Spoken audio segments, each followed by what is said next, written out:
Imagine being able to stream every curling game from every sheet from any event, be it your Wednesday league game, bonspiel, or corporate event. Curling Stadium offers an all-inclusive streaming solution featuring high-quality cameras, ease of use, great reliability, and minimal installation. Offering your sponsors customizable ad space on your streamed curling games and being able to sell video packages to your corporate events for increased revenue. With Curling Stadium, you can stream to any device, be it your mobile phone, tablet, or computer. Push the feed to your desired platform, be it Facebook, YouTube, or any other social media. Curling Stadium is simply the way forward. Where it's commonplace in other sports to televise every game, we want to do the same. Curling is a global sport, and it's time it gets the coverage it needs. Make your curling club the next Curling Stadium. I don't remember a time when curling wasn't a part of my life. When I wasn't putting in the sweat and hard work to be the best that I can be. Clocking in the time, the effort to practice day in, day out. Curling is more than just a game. It's a family, a community. And when it's time to play, I know I'll be ready. Hardline, supporting hundreds of our next generation athletes.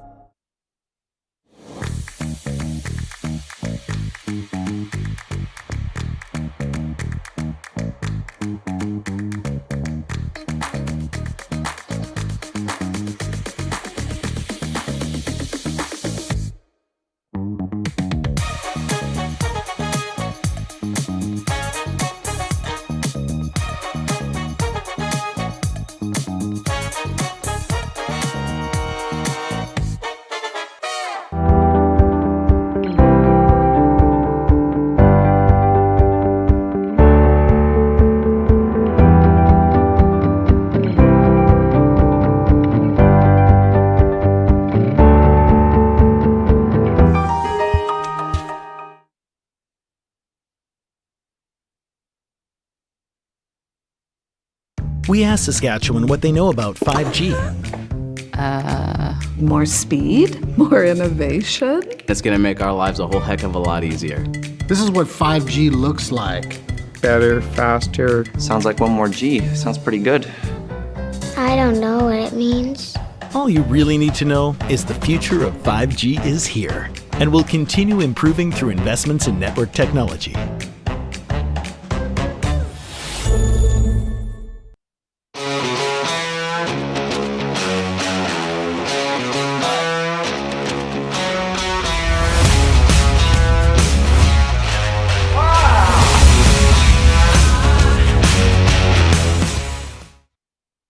Hey Ben, what's the Aztec Safety online e-learning website again?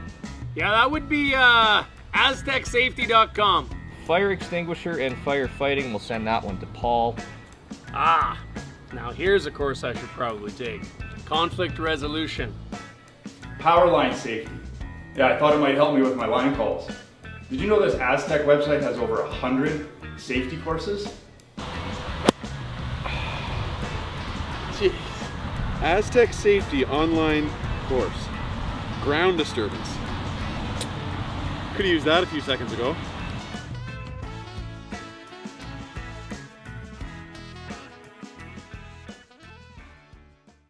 So with the impact to my business and income, will this delay my retirement? I know you're worried, Marshall, but based on the original plan we came up with, you're only about 6 months behind. I thought it would be years, not months. You should feel good. Remember, you've got a plan. Thanks. With change comes questions. See the impact of your money decisions before you make them with RBC Wealth Plan.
I don't remember a time when curling wasn't a part of my life.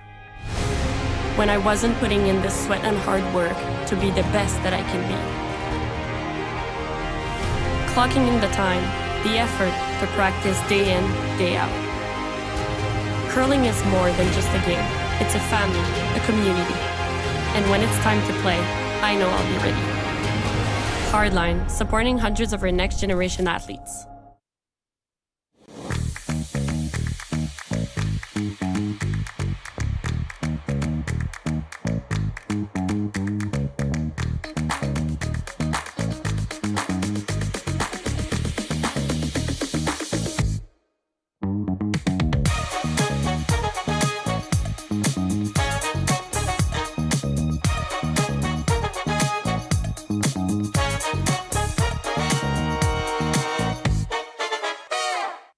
We asked Saskatchewan what they know about 5G. More speed, more innovation. It's going to make our lives a whole heck of a lot easier. This is what 5G looks like. Better, faster. Sounds like one more G. Sounds pretty good. I don't know what it means. All you really need to know is the future of 5G is here and will continue improving through investments in network technology.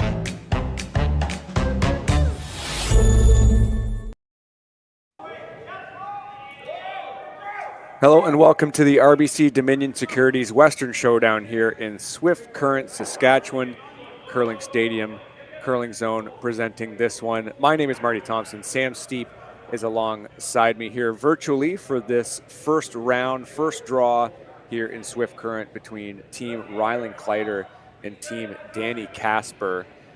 Sam, I know that Rylan Kleiter has been a team that's been certainly ascended on this scene in Canada for quite some time. We'll get to Team Casper and their ascendancy in the U.S., but I think for Team Kleiter, since they're in their home province, certainly a lot of eyes will be on them this week.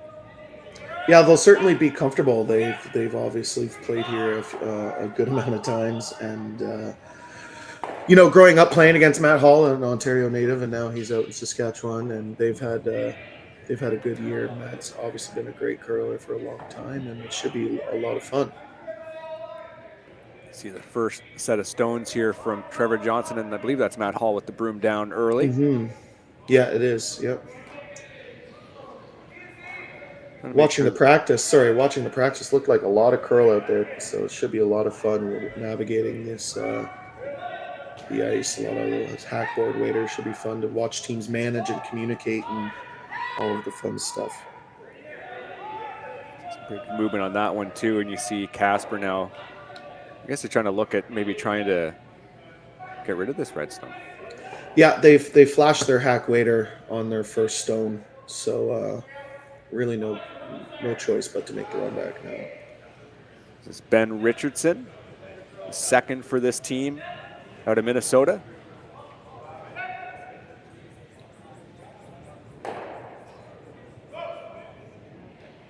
Yeah, not the ideal start for Team Casper to two half shots, or a 0 and a half shot, which means they're going to be chasing unless they make this run back eventually.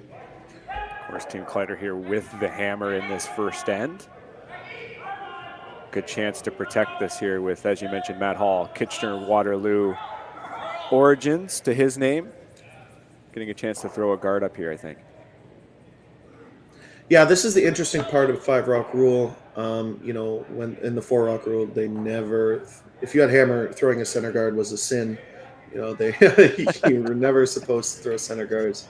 But they're in a really good position now, and Rylan understanding that Casper needs to make a run back or they're going to have a relatively easy deuce. This looks pretty well judged from this team. I'm glad you mentioned, Sam, the amount of curl. Watching the women's event there yesterday, saw some teams really get fooled by how much it was curling here in Swift Current. That can also impact these hits as well. They're seeing them trying to kind of eye these up, and they missed this first run back. Ben's going to get another chance here, but trying to judge these, especially along the center line, is quite crucial. Yeah, I mean, obviously the men's first time on the ice, they would have been watching the women's draw. This looks close, but not quite. they would have noticed how much it's curling and what they need to do, but it's different when you're watching compared to just on the feel on the ice. So. And certainly watching over stream is a whole nother set of circumstances. You can certainly see the line they throw, but you can sometimes miss the little intricacies you can sometimes see in ice. You know, this is a good angle for seeing a break point, for example, but we don't get the full picture for sure, but we can certainly see where teams are aiming and more generally where the rock ends up. Yeah. And just that situation right there is good communication by the whole Kleiter team. Rylan was going to use the other turn that they haven't used yet in the first end, and would have been a total guess on weight. And you know, all 4 players communicating, wanting to be comfortable with the shot and make the shot perfect. It's just those little things add up throughout the game. And if you're a junior curler watching this, well, you should be in school, but if you are watching this, little things like that add up to scoring 2 or 3 in the first end. So real no choice here from Casper to try to go after this. What else are they considering here? I guess it's the yellow, the red. What else do they have here?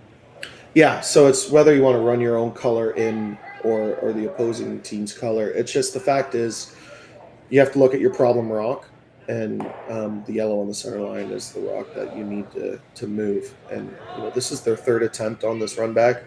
A no different player, but should be relatively close. Luke Violette just on the outside of that stone, and Kleiter just putting this right back up again as we now have Joshua Mattern come up to put this guard back in place. Kleiter certainly in a good position to take some points here. As we mentioned, this team has been on a little bit of a run here in the last, I'd say, year and a bit. Obviously, they had some prowess in the junior level, but won the Tour Challenge Tier 2 event, the Grand Slams. That really exciting finish against Team Magnus Ramsfeld in that extra end. Yeah, I watched that game quite closely, and yeah, they've had a great run this year. I think it started last year. Last year they got together, they played a ton of events together and really got to know, I mean, obviously the 3 of them played juniors together for a long time, but adding Matt in, it does change the team dynamics, and it kind of like Team Homan, they took a year to peak, and all of a sudden they're the best team in the world. Rylan Kleiter's on his way to being the best. They are the best U25 team, and on their way to hopefully a Brier later this year. But another attempt here from Luke Violette. Straight run. Yeah. Yeah, teams at this level don't miss that run back 4 times. I know it's a 20-foot run back. But now it's Reds, you know, team still advantage Team Kleiter. Kleiter gets to put this back in the 8-foot, top 4-foot. But now Daniel Casper will be able to run their own color and hopefully, you know, for their sake, get a force. Mm-hmm. Needs to come around here from Josh Mattern. As we approach Skip Stones here in the first draw at Swift Current.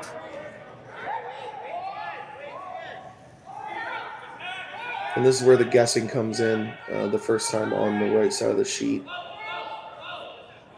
It did look like a quite narrow slide, and they were all over the guard. Imagine the weight wasn't there either. Mm-mm. So the guess is simply that. Now, Skip Stones here for Casper, and they have a chance to go after this Yellowstone, and they've seen this path now how many times on this run. So now you just need to come down and hit this, and I guess you could get a nice little roll underneath cover here now, can't you? You can. This shot is harder than it looks. Hitting the rock is the easy part. It's getting the roll and how much curl it is. They're going to have to, in my opinion, throw a decent amount of weight to try and roll behind one of these corner guards or guards. Judging on that excuse me, just judging on that broom for sure, a decent amount of weight to just try to get that action over. Skip Danny Casper. This is a team that is based out of Minneapolis, but they're certainly from across the U.S. He's originally from New York State. Violette's originally from Washington State. Skip Stone's coming here from the Americans, calling it hot basically right after he pushed out of the hack. This has got to move off the center line. Oh, and it will.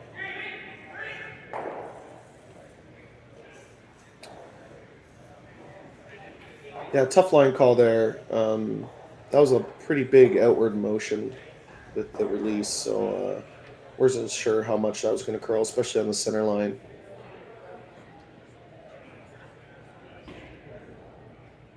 So Kleiter now with the chance to make the same shot back. Deciding to throw less weight. They do have more room than Team Casper did. And the port they're navigating, the red guards are lower than the yellow, so tends to bring a little bit more curl into play.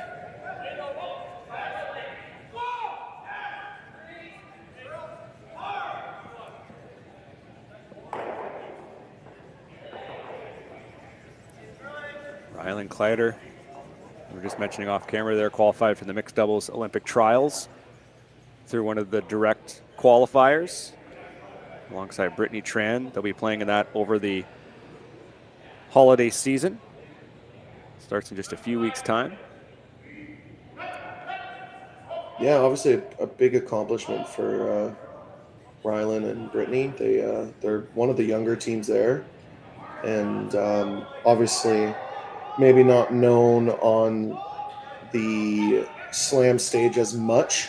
No, they're just getting their first appearances this year, but I think they're going to gain a lot of fans when people tune in. Certainly a young, exciting team in doubles for sure. And that is a well-executed shot from their skipper. Now, Casper kind of has to chase this, no? Yeah, absolutely. It's a pretty high guard, and it's curling quite a bit. Great team shot by Team Kleiter there. The perfect weight call and line call. In the first end, especially down the center line, sometimes those control board waiters can come down in weight, and all of a sudden it curls way more than the line caller expected. So you have to communicate every second of the throw. So well judged, and now Daniel has to chase over this pretty high center guard. Yeah, weight will be crucial to this one for sure.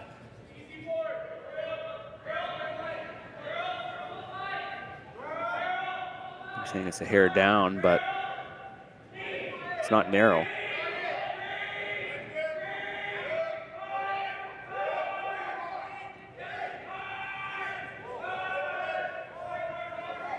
So really carved it and maybe took a bit of weight off of it. I'm not sure exactly what happened there, but it certainly started early and not at the outcome that this team wanted, as Kleiter now has a chance for two. Yeah, sweeper's called light right out of his hand the entire time. And as I was saying on the Kleiter shot, that center line on the first end can be quite slow. And I think the sweepers with Kleiter's team said that the weight was coming down, but he just threw more weight out of his hand than Daniel did. So kind of a sneaky way to maybe get a force. Yeah, I guess so. This draw is ugly for sure. Not an easy draw to the forefoot in the first end. I mean, wall side, you're on the end sheet. Right. Could be tough. You never consider coming through the middle? Oh. I do, yeah. I think it's a much easier shot, but... And maybe they see that too. Let's see if they change their direction here, Matt. Yeah, they will do that. I mean, you've got something at least... Yeah, I don't know if it will over curl, even touch that red or something. I feel like there's just more margin for error coming through the middle. Yeah, there's basically no risk. You could throw a hack and still nose your back yellow and still score one. Like, Obviously, he's not going to. He's probably throwing back 8-weight and just get the nudge and roll. But you've seen this path. This is the third time now. It's just more like the sweepers know it better. Yeah, it's a good call. Good switch. Man, there's really only been one path that's been played consistently this first end here in Swift Current on this 6th sheet. So Rylan Kleiter, final stone here in the first. He's going to head down that path to try to score a deuce, take an early advantage here in their first game at the RBC Dominion.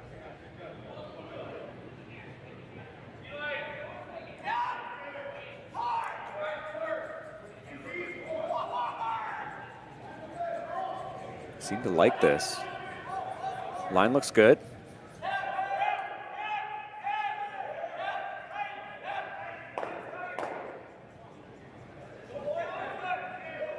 And that is a clutch little draw from Rylan Kleiter. Well done. Takes their 2 here in the first, and we will be right back from Swift Current. So with the impact to my business and income, will this delay my retirement? I know you're worried, Marshall, but based on the original plan we came up with, you're only about 6 months behind. I thought it would be years, not months. You should feel good. Remember, you've got a plan. Thanks. With change comes questions. See the impact of your money decisions before you make them with RBC Wealth Plan.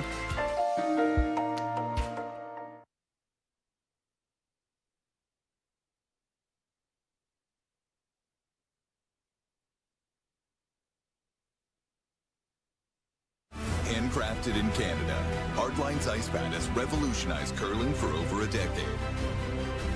Engineered with top-tier precision and durability, it is backed by an unmatched 10-year warranty.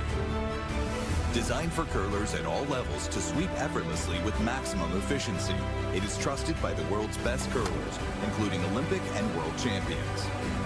It is quite simply the best broom in the game. Hardline. Join the revolution. Stronger agronomics, better returns, greater peace of mind from pre-seed to post-harvest. You can count on the Victory Canola program to keep you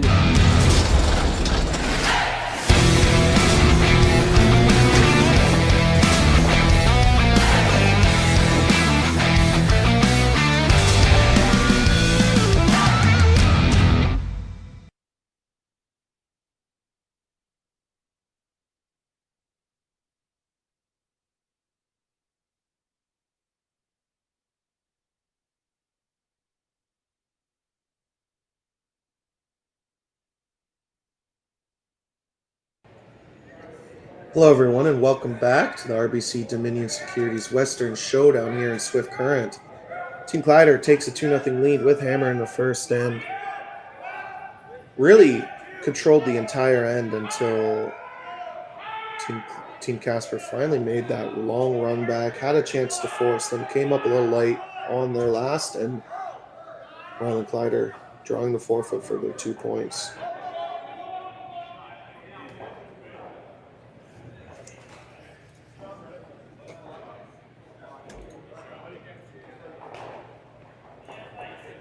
I'm Sam Steep alongside Marty Thompson. Later this afternoon at 12:15, we have our women's A qualifier final. Team Kayla McMillan versus Team Kayla Skrillick.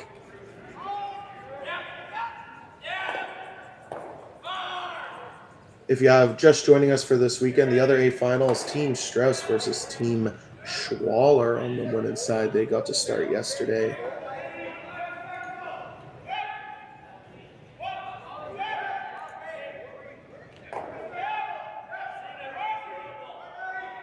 Winner of this game gets a long break, doesn't play till tomorrow at 2:30 versus the winner of Gushu and either Knapp or Pierce, who are playing right now. Obviously, you can catch all score updates on Curling Zone, and we are streaming every sheet. As a typical setup so far, corner guard, center guard. Matt Hall being asked to make the hit and roll around the center.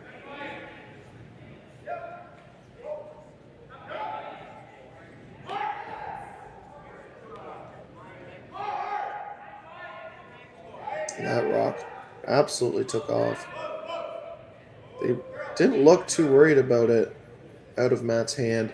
Again, in the second end, this ice does seem to be hasn't been fully warmed up yet, especially down that center line area. And sometimes you just catch a little frost. It looks like that's what happened to Matt's because they weren't panicking until halfway down the sheet. So still warming up the ice.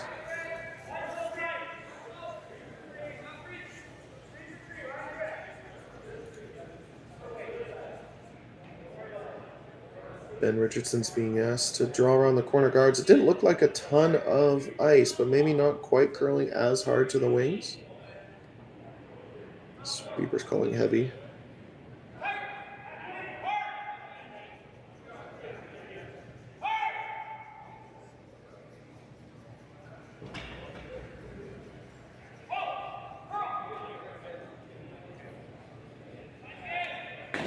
You know, a shot like that is a lot of, that stat is called make after miss. So Matt Hall, you got a 0 out of Matt Hall. He peeled the center guard. You're trying to take opportunity, the make after a miss, to put more pressure on the other team. So that stat you can keep, you know, on your iPad or even in your notes. And it really makes or breaks a game. You know, if you make after miss more than the other team, generally speaking, you're going to win the game. So Team Casper not taking advantage of that miss. Now Team Kleiter gets a chance to do the make after miss, and Matt Hall doesn't make the mistake. You never want to give a player the same shot twice. The odds of them missing it 2 times in a row, especially at this level, is pretty much 0.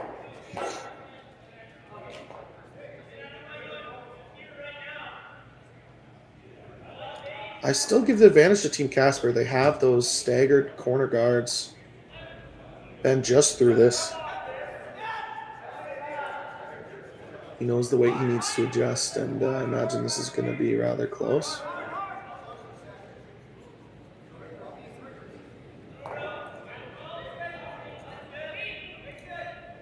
Update you on the other sheets.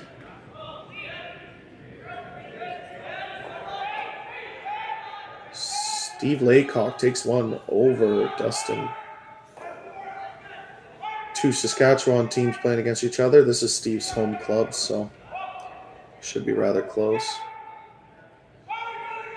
And Charlie Thomas takes 3 over Evan Van Amsterdam in the first end. No mistake by Ben. Same with Matt. You give a player at this caliber the same shot twice, he's not going to make a mistake.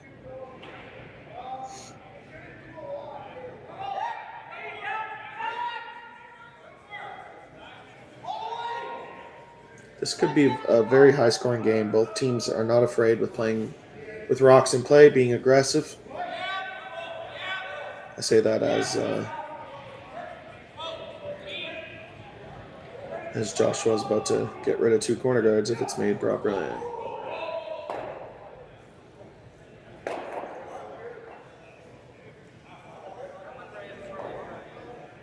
And no mistake.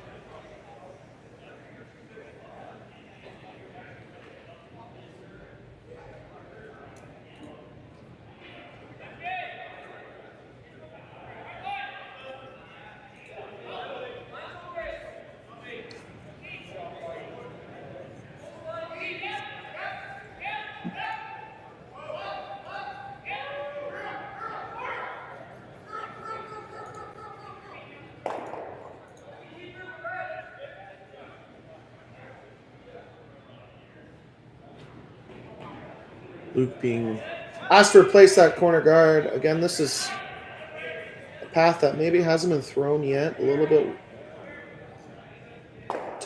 wider than the corner guard path they threw in with the lead stones. So imagine that center line's going to be a little slow still.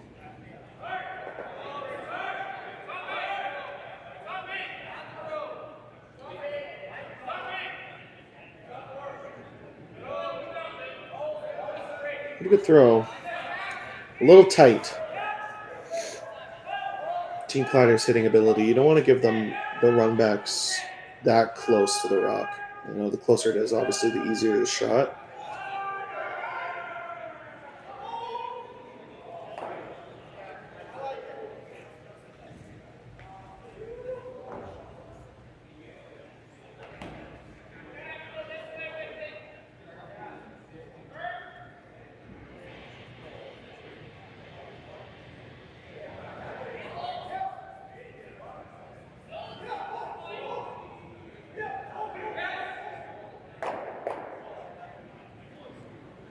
No mistake. I think they called it to cross the face, but that curled pretty early out of Joshua's hand. Just keeps that guard there, but still gets 2 reds to disappear. So lots of granite left after Joshua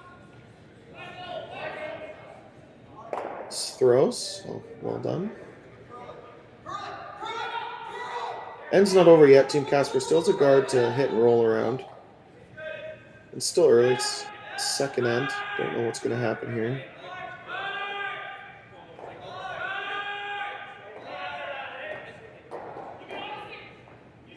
That's the same path that Matt Hall's rock over curled in. And it just stuck around. It's a little tricky.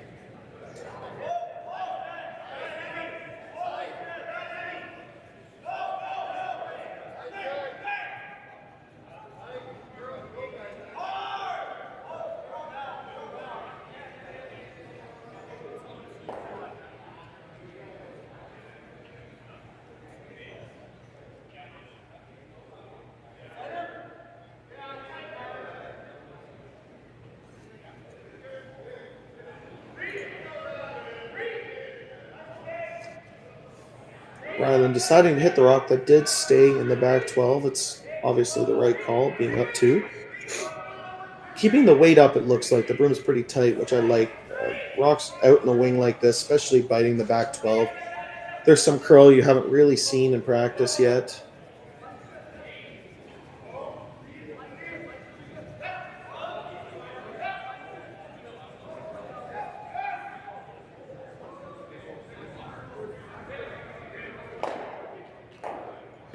No mistake. That's the thing. With hitting a rock in the back 12, you don't love it because you know the other team's just going to draw around the center guard. But up the scoreboard says hit, and sometimes you just got to take your medicine. You almost know that you're probably throwing a run back even before you call the hit on the rock in the back 12. So,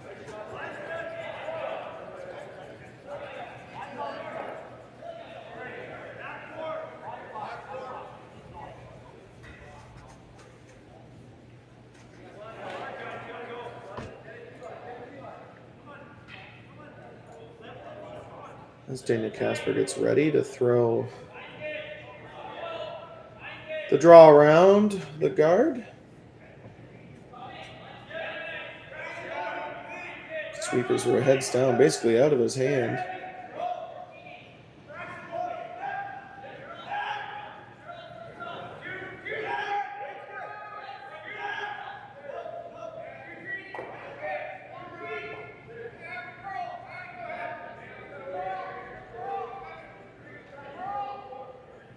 Sweepers fooled a little bit on that one. I assumed they thought it'd be a little slower in this path.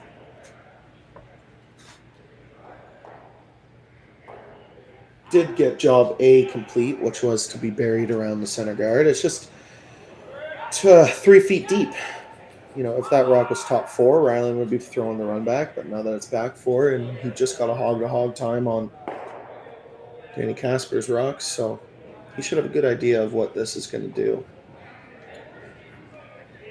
Wants to be frozen right to the red. If you leave it top 4, could give a chance for Team Casper to make a hack waiter for 2.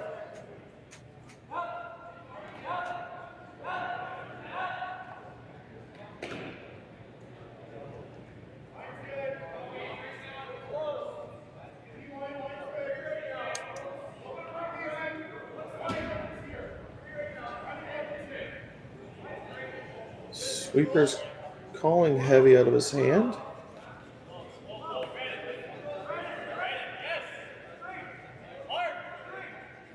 Just too much weight. Just like that, Team Casper has a chance to get their skips. Deuce, just trying to pick a line here.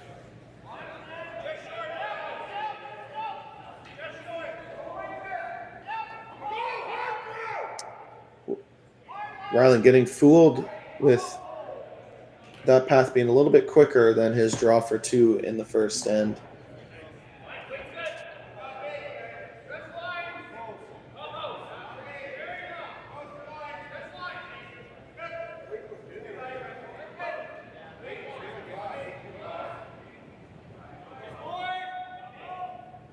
Last rock here in the second end. Danny Casper needing to bite the forefoot for his 2 points to tie this game.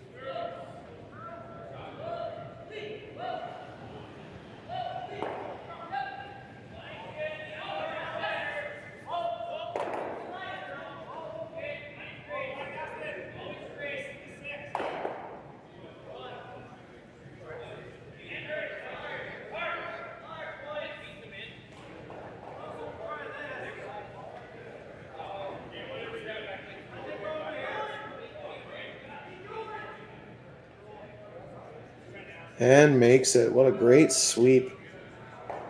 Team Casper ties the game up 2-2. We'll be right back after this short commercial break. We asked Saskatchewan what they know about 5G. More speed, more innovation. It's going to make our lives a whole heck of a lot easier. This is what 5G looks like. Better, faster. Sounds like one more G. Sounds pretty good. I don't know what it means.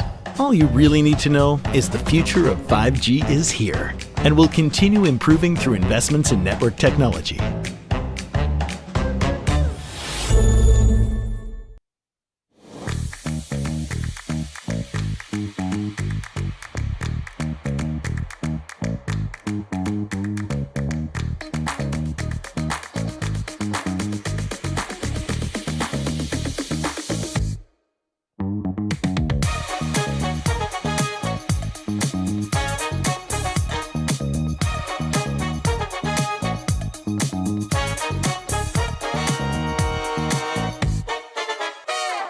Join us this March for the House of Hearts Charity Bonspiel in Duluth, Minnesota. Help raise funds for Project Joy, who provides meals for hungry kids in our community. Every donation helps to ensure no child goes hungry. Join us and make a difference. Together, we can spread joy. Hey Ben, what's the Aztec Safety online e-learning website again? Yeah, that would be aztecsafety.com. Fire extinguisher and firefighting, we'll send that one to Paul. Ah, now here's a course I should probably take. Conflict resolution. Power line safety. Yeah, I thought it might help me with my line calls. Did you know this Aztec website has over 100 safety courses? Jeez. Aztec Safety online course. Ground disturbance. Could have used that a few seconds ago.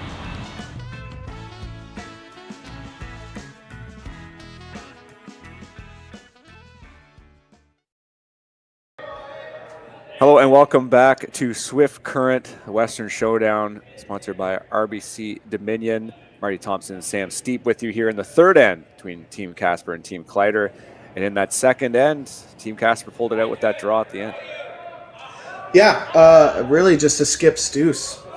They were set up well early, had a chance to draw around some staggered corners, and Team Kleiter made 2 great runbacks to kind of open up the end, but a great draw by Daniel, and Rylan couldn't follow him. So draw with a full 8-foot for 2, and a good sweep got it there. So tie game here in the third.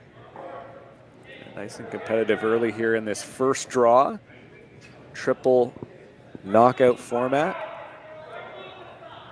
This is Aiden Oldenburg trying to make the wraparound and runs certainly a wider path. They might end up coming just to the back of the 8-foot. And yeah, it gives something for Team Kleiter to attack and I guess sit 2 with some decent spacing here. Yeah, it's interesting to play the hack waiter. I mean, you're in odd ends. You're okay with the blank. You're probably peeling as soon as after this next rock. Some teams probably would draw the top 4 foot here and be a little more aggressive, considering there's basically 2 center guards. That yellow is biting the top 12, but how much it curls, it's basically center guard. Trevor Johnson, the lead for Team Kleiter. He's been with Rylan for quite some time, maybe over a decade. And that makes a nice little rollout. Playing lead now, but I believe has played third and second previously, so certainly no stranger to playing those kinds of nice touch shots. Meantime, we have Oldenburg trying to answer back here with a hit of his own. Or my apologies, we're now up to second stones. This is Ben Richardson. Yeah, third end, the ice should be relatively warm in pretty much every path. Last end, they had a couple of grabs, or what looked like a lot of curl on a couple of stones. So. Really good sweep. And this is an instance where maybe a junior team would throw normal weight where a sweeper can't really guide the rock, just like Team Casper just did. When you throw that control board waiters, a board's been typically the weight that these men's and women's teams have been throwing on open hits now. You bring the sweepers into it and have a chance to make the shot perfect. So it's good to bring the weight down like they are. It's a bit of trusting your own ability as a thrower, but crucially trusting the sweepers as well to make the shot just right. Yeah, exactly.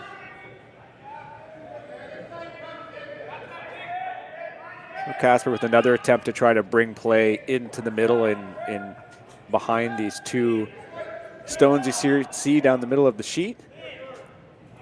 Ben Richardson with his second.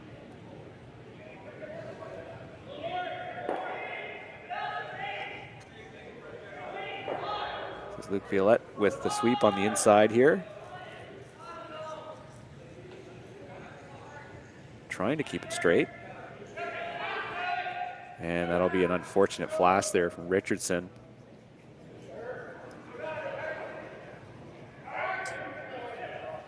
And what are the options here for Kleiter? Either come around or split the house. Yeah. I think if you come around, it is a little dangerous. You put a back button, even if you put it on the button or just biting button, your scoring area will get shrunk after Team Casper makes the perfect freeze. So bring it to the wing and see what Team Casper decides to do. Try not to leave a double, basically, is the point of this shot. I think if Team Kleiter was up 1, you'd probably see a peel. Right. But considering it's the odd end, but they're in a really good chance, really good position to put some pressure on Team Casper here. And Hall with the draw to the rings on this side. It's not heavy, that's for sure.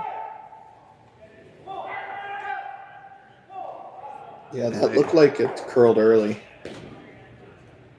Not what the sweepers were expecting either, sadly. So that doesn't change the complexion of this end much, as we just see Casper again trying this hit and trying to roll to somewhere a little bit more useful. Yeah, last end I talked about the make after miss stat, you know, how important it is to make after your, because at this level you don't get a lot of misses. And Matt Hall not taking advantage of that, so it gives Team Casper a chance to make the hit and roll.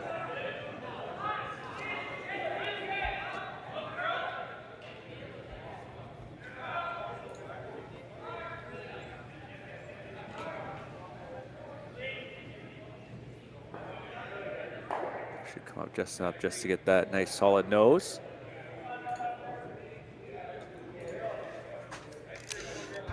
Now Kleiter going after the make after make stat, I guess, so to speak, as they try to answer back. Yeah, Team Kleiter's still in a good spot. Obviously, they're hitting to sit 2. Hard to complain about that, obviously. It's just, you know, when you have a chance to sit 3, obviously, it's pretty important, but Team Kleiter's still sticking with this board weight hits, bringing the sweepers into play. See Trevor Johnson with the sweep here. Quite an effective sweeper, as you can just see. Manages to bring that one over and get a decent chunk of that red rock. Yeah, and another great reason why to throw board weight if you have sweepers like that. You know, obviously Matt Hall being a skip for most of his career, his sweeping is obviously a lot better than it was last year. But when you have two guys like Joshua and they're amazing sweepers, and you're going to give them the broom almost every time you can. And that is just about perfect from Violette. Brings it at least in towards the middle. Now, that is such a high guard. You can get at that redstone, but at least they're all trying to get it under cover and try to make things a little bit different for Kleiter, give them a different shot.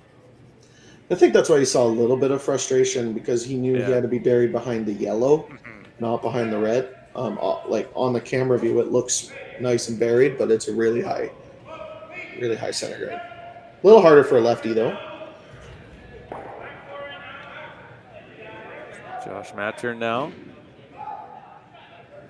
Matt Hall on this right away.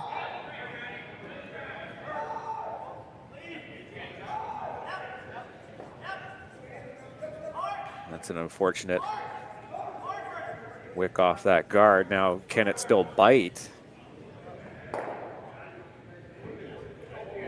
Oh, that's at least that's something here for Kleiter, throwing the yellow stones as we now approach Skip's throws here in this third end.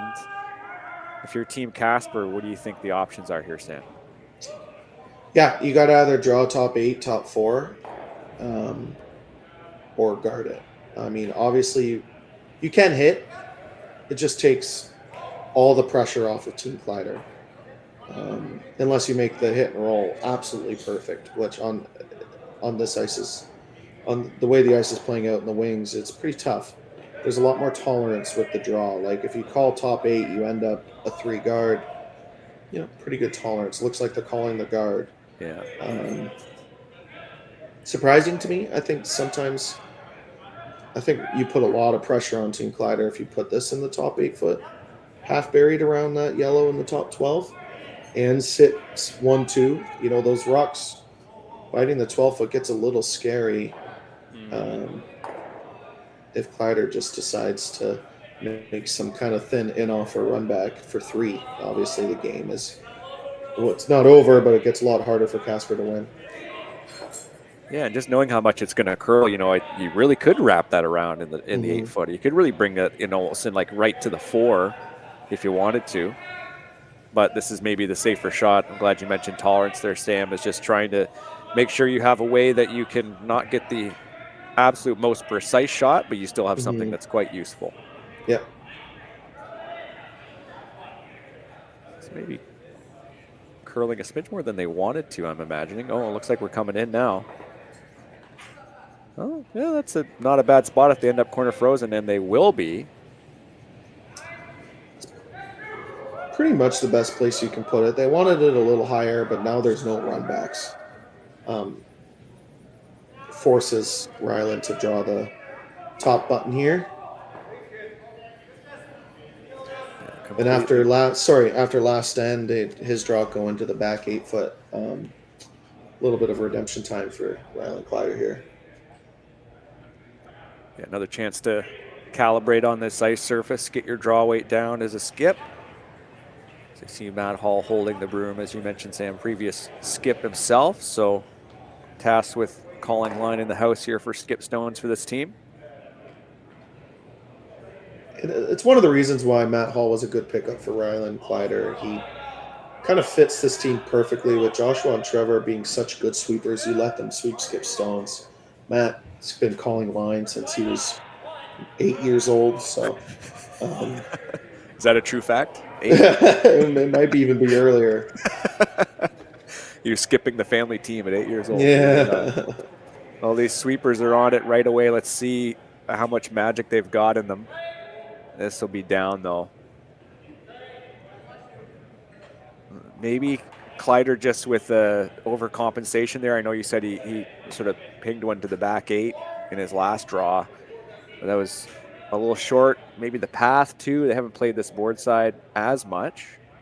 Yeah, I'm it not could be a sure. mix of both. It's Yeah. definitely, I mean, as a skip, you'd like to feel the adjustment, but obviously maybe a little bit over adjustment and a slower path. Interesting situation for Casper. I think, yeah, I would like to take the pathway that Rylan just threw, as Luke is suggesting. Because even if you end up as a guard, you're taking the path away, and you'll probably see Rylan play some kind of in-off for 2 or 3 if you're not in the house.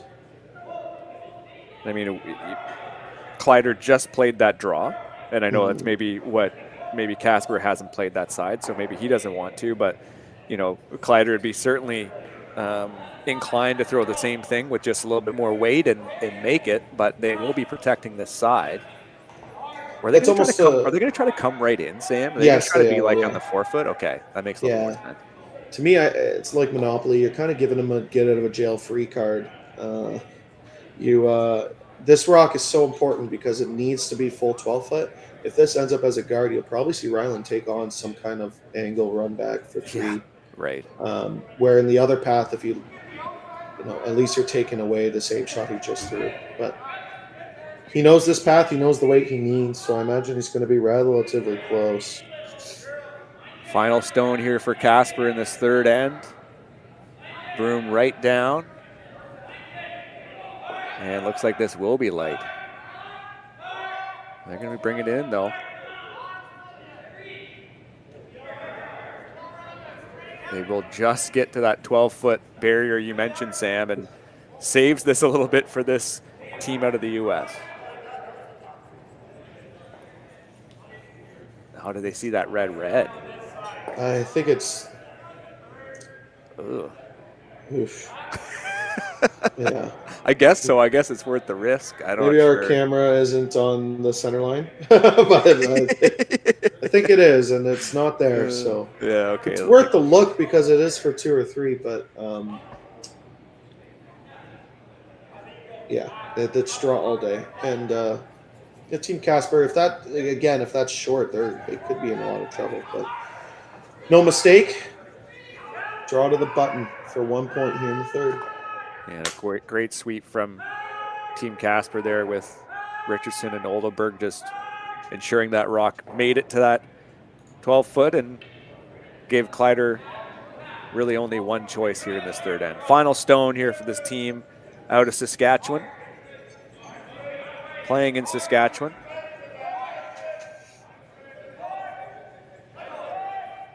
Making sure this rock gets out there. It looks like it's almost curling a little early here.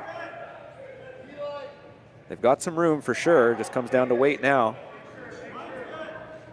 And they will bring it right down, right to the pin. Fantastic draw from Rylan Kleiter. No mistake on his second. Make it 3-2. We'll be right back here from Swift Current.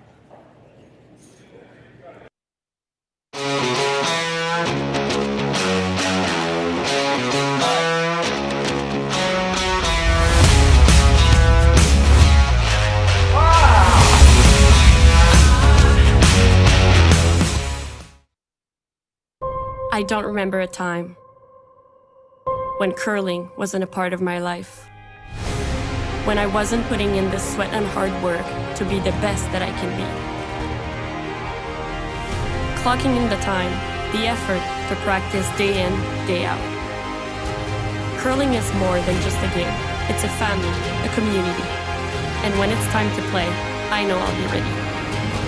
Hardline, supporting hundreds of our next generation athletes. Saskatchewan, you know Sasktel because we're everywhere. Because being everywhere keeps us connected to you.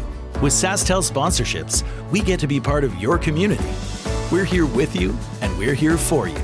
It's easy to get started. All you need to do is apply. Sasktel cares. Always has, always will. To apply for sponsorship, visit sasktel.com/sponsorships.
Welcome back to the RBC Dominion Securities Western Showdown here in Swift Current, Saskatchewan.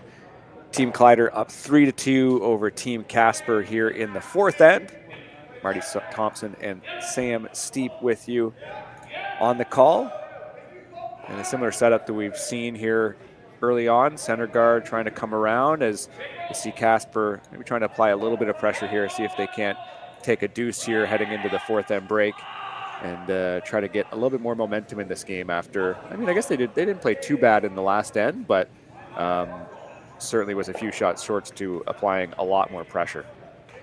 Yeah, if that last raw gets, 3 to 4 feet deeper, biting the top button, all of a sudden that draw to the pin is a lot harder for Team Kleiter, but still got the force, and Team Casper having hammer on even ends, they're in a pretty good spot, in my opinion.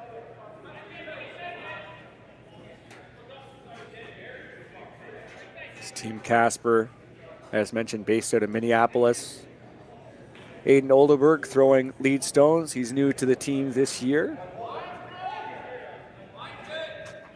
As Violette and Richardson have been with Casper for quite some time. This team has had lots of success at the U.S. national level.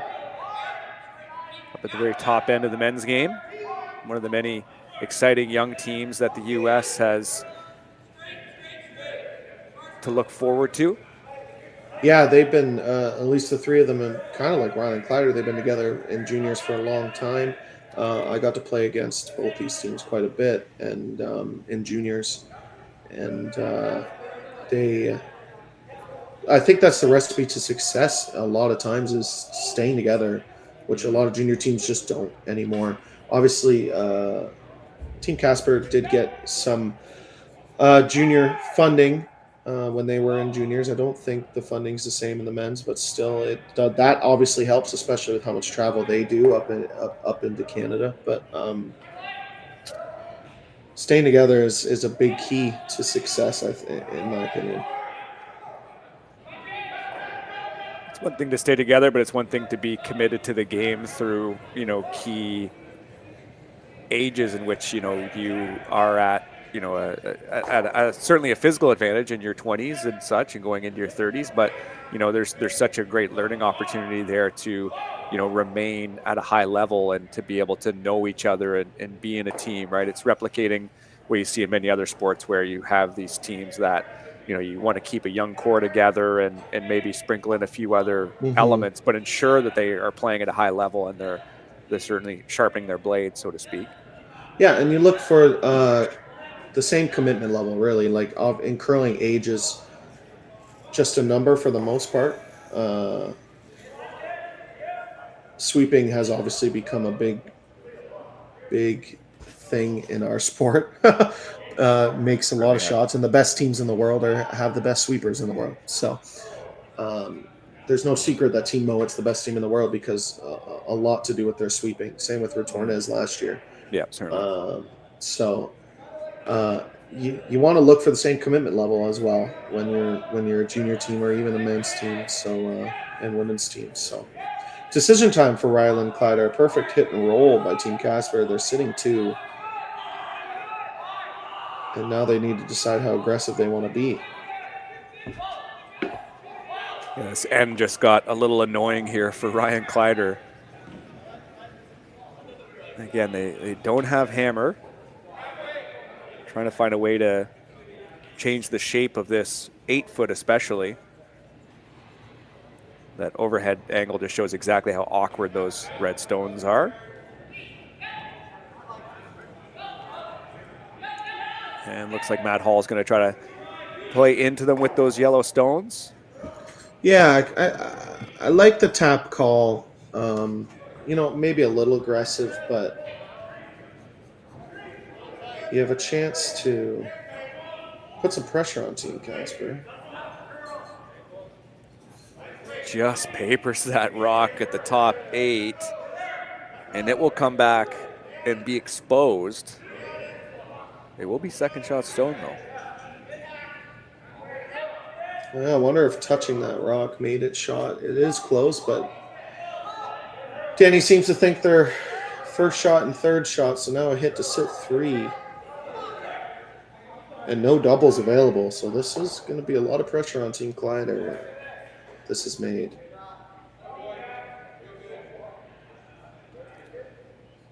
First game here in Swift Current. The winner goes on to play tomorrow at 2:30 p.m. Eastern Time. That'd be 1:30 local. Or no, my apologies, that would be 2:30 local. Yeah. Yeah, they get a long break, 3:30 Eastern Time. The winner of Gushu and either Knapp or Pierce, which Knapp and Pierce are in a close game with 3 blank ends in a row. To Kelly Knapp. It's just going to skate by. It will, but so much so that it'll roll all the way to the other end of the house.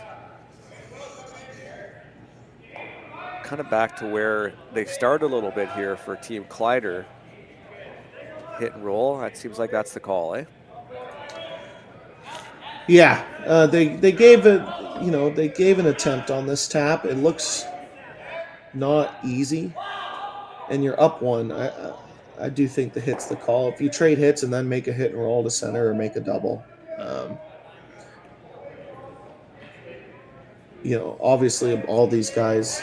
All these skips are thinking 2, 3, 4 shots ahead. And you got to think about both teams making and trading hits. And eventually you'll have a double or you'll have a hit and roll to get out of this end for Team Kleiter.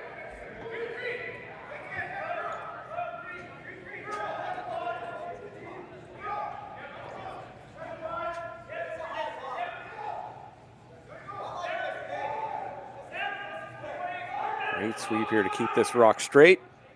Get as much of this red rock as they can. They will knock it out, but the shooter will roll as well. And actually, just a quick update, Sam. I think you said that there were 3 straight blanks in that Knapp Pierce game. Yeah. I refreshed, and now it says there's been 4 straight blanks. Yeah. So just updated. Hopefully nobody scores in that game. Hopefully there's 0 points at the end, and then we don't have to worry about it. We just know it's going to be 0-0. We can focus on this game. Yeah, I have a funny feeling Brent Pierce is going to be throwing a couple center guards this end. So Richardson keeping this one straight.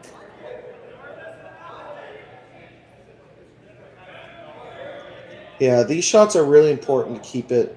Obviously it's pretty precise, but you want it behind T line, but also sitting second shot, which is exactly what they did.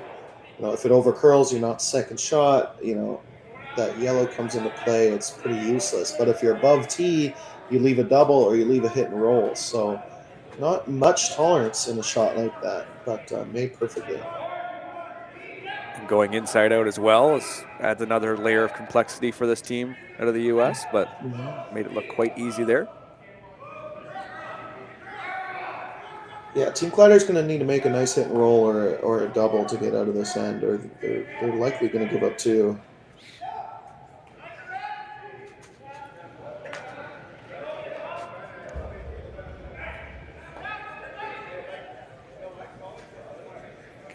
Good chunk of this red rock and roll down. They will, I'd imagine that wasn't the kind of weight that they wanted, Sam, so they ended up sort of audibling for the one at the back. Yeah, they changed the call nearly out of his hand. Sweeper's called light, and that is the hard part about these board waiters, especially out in the wings. Sometimes, your feel when you're kicking out, it feels like board. You let it go, all of a sudden your sweepers are calling hack or back line. It's not the best feeling in the world, but yeah, a little bit of a uncharacteristic miss by Joshua, but chance for Team Casper to either hit and sit 3 or draw somewhere. I think the hit should be the call.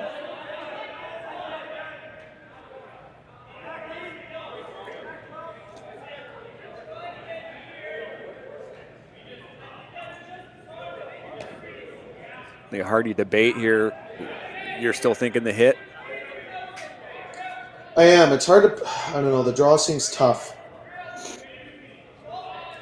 You hit, it's not an easy double, or you can't make a double and stick around, so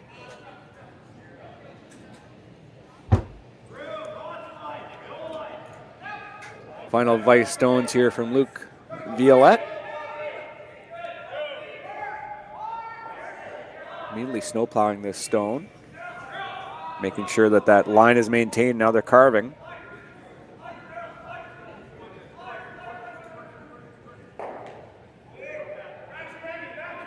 Doesn't look like their third shot. That was the risk of the hit.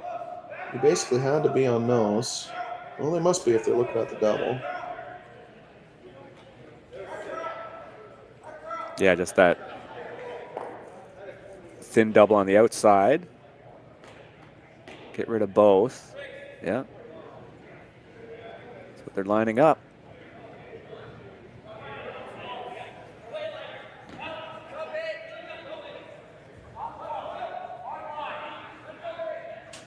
Team Rylan Kleiter looking to get rid of some red granite here as they're up 1 in the 4th end. Casper does have the hammer and they're sitting 2, potentially 3, but you're right, it does look like it's 2. I think Rylan called the double though, so yeah, it could be. Unknown. Unknown. Either way, pretty important shot. Team Kleiter's been chasing this whole end. Certainly some big weight here from Rylan. His first of 2 in this 4th end. They stuff it, but it kind of gets the job done as it pushes that redstone a little bit farther back, as now the focus, if you look at that top 8, I don't think that Yellowstone's going anywhere if you're Team Casper. So job sort of done here for Team Kleiter at this point.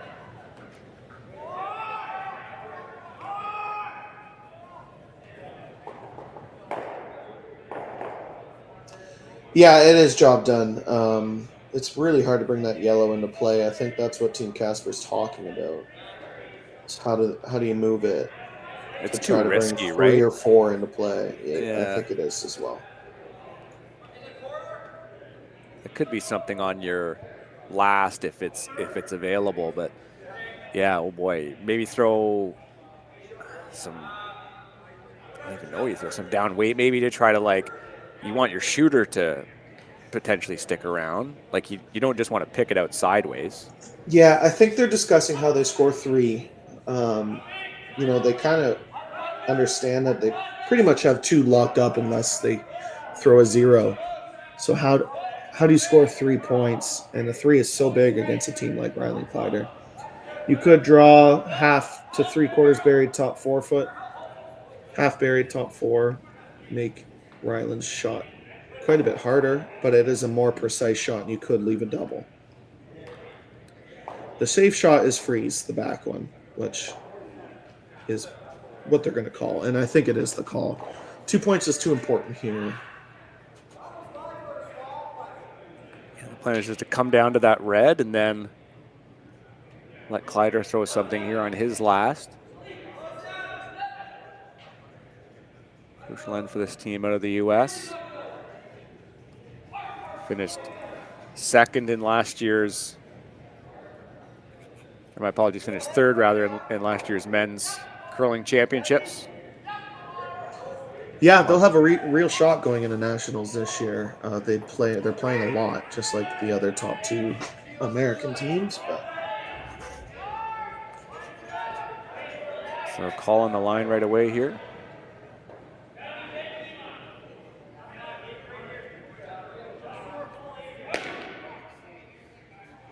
Just really got away from them, I think, Sam. It's going to over-curl. They didn't seem panicked until they were. Yeah, a little bit of a mistake. Considering that rock, they wanted it back 8 foot, and now they leave a double. All of a sudden, Team Kleiter could be sitting 2 buried. And Rylan's...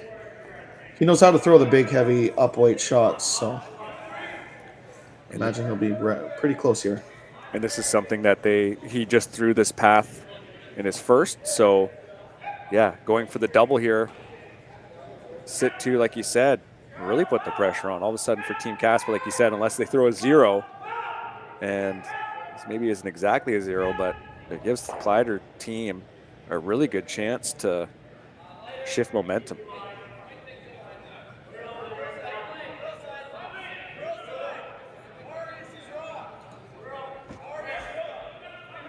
Yeah, this is a big momentum shot for Rylan Kleiter here.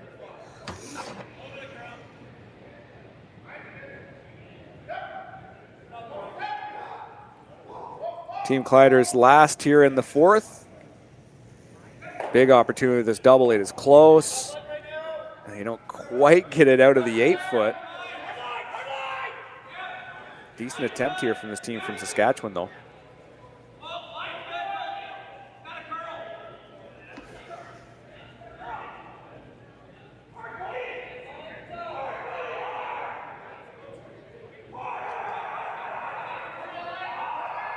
So you're thinking maybe a hack or board waiter and just remove this Yellowstone and take your 2? Yep, that's exactly what is being called, and yeah, it's the right call. Just need to stay in the 8-foot. They've seen this path a lot, so he should be rather close.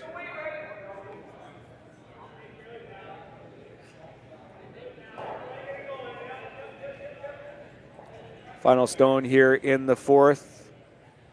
Danny Casper settling in.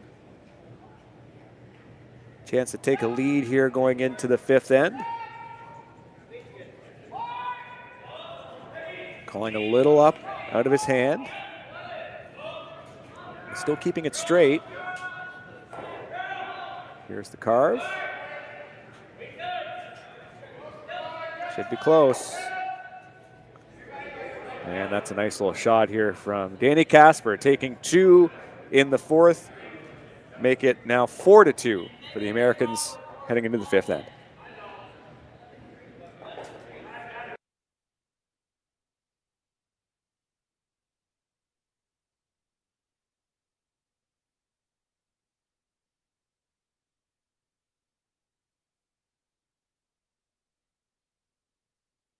Hey Ben, what's the Aztec Safety online e-learning website again? Yeah, that would be aztecsafety.com. Fire extinguisher and firefighting, we'll send that one to Paul. Ah, now here's a course I should probably take. Conflict resolution. Power line safety. Yeah, I thought it might help me with my line calls. Did you know this Aztec website has over 100 safety courses? Jeez. Aztec Safety online course. Ground disturbance. Could have used that a few seconds ago.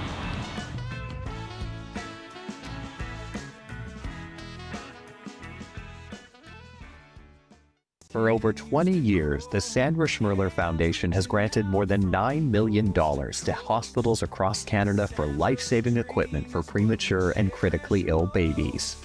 In the past 4 years alone, $4 million has been granted thanks to the curling community's incredible generosity. The need continues year-round, and with your help, we can ensure every baby has the chance to grow up and become a champion, just like Sandra.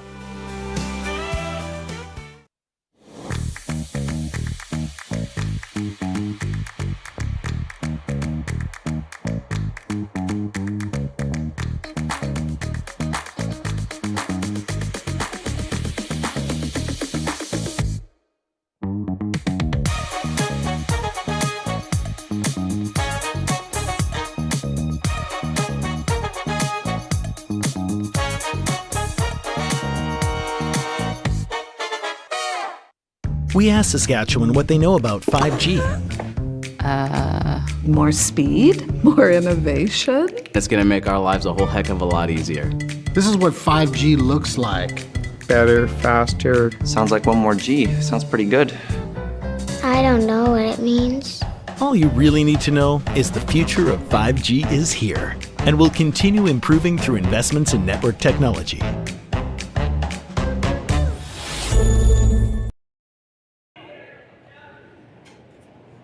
Hello and welcome back to Swift Current, Saskatchewan for the RBC Dominion Securities Western Showdown. Team Casper up 4-3 after that deuce in the fourth. Kleiter has the hammer. They're throwing Yellowstones. This Team Casper throwing red. It's Aiden Odelberg here lead stones coming up.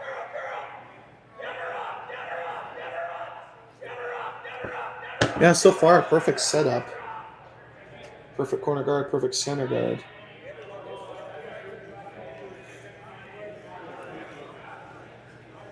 And as I say that, this rock comes a little deep. I do like the aggressive call, the double center. A lot of teams, maybe junior teams or teams watching this might not agree with the double center. You're up one, but in the fifth end, it's so important to get a force or even force them to 2 points. You know, you want to stay on the even side of the scoreboard and kind of keep your fate in your own hands, really, when it comes to that eighth end. So I like the high center guard call. Unfortunately, came a little deep. But. And Team Kleiter throwing these two in the corner and then coming around. And that is pretty good there from their lead and Trevor Johnson. Yeah, pretty perfect setup.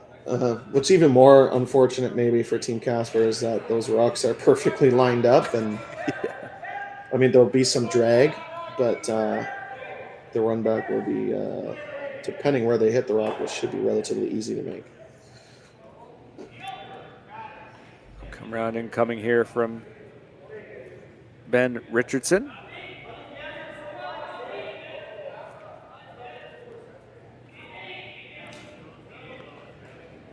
The line will be crucial here just to make sure that if they're in the rings, and to make sure that they get right underneath. And here comes the carve to try to bring this over as much as they can. They need the weight too. And it will be somewhat exposed, I think, and it will be around the back four. Pretty great sweeping. You know, that was wide open until right at the end. So 3/4 buried, and it's a little bit of deja vu of the third end. Yeah, it is. Hack waiter to sit two. You saw that sweep too. Not carving the rock, but, you know, certainly promoting it to curl while trying to retain some of that speed. We have Matt Hall here attempting a precise shot to just sort of hit and roll out. And here comes the carve. Look at this sweeping right down to the rock. They get a good chunk of it. And it sticks around, just biting the 8 foot. It's a little more deja vu with rocks sitting around the 8 too, Sam, but not a bad little setup here for the Kleiter team, I guess. Just what happens when you're playing two great teams playing against each other. They have similar strategy when it comes to hammer and defending, but you're going to see a lot of similar ends.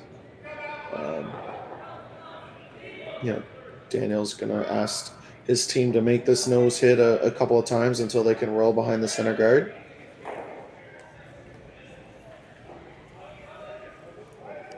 They've been impressed by Team Kleiter's ability through these first 3 positions, second as well with Matt Hall, just to make some of these more precise hits and really put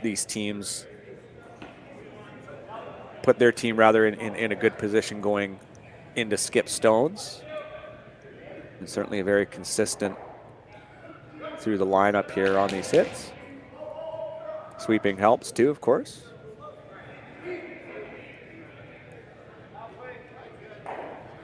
That's a decent spot as well. Yeah, I think now that rock is high enough where you can make the roll behind the center guard, and he's throwing a little bit more weight so it stays a little bit higher.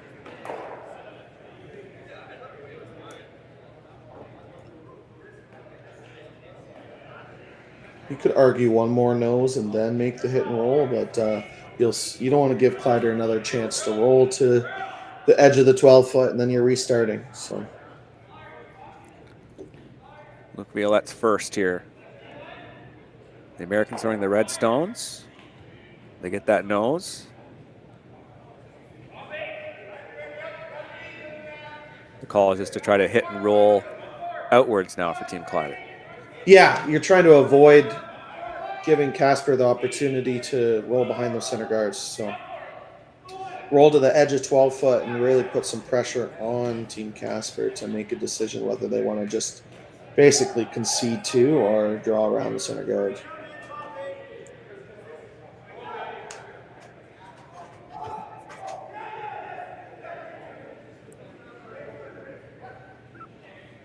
Plan B to get this hit and roll. How far does this go?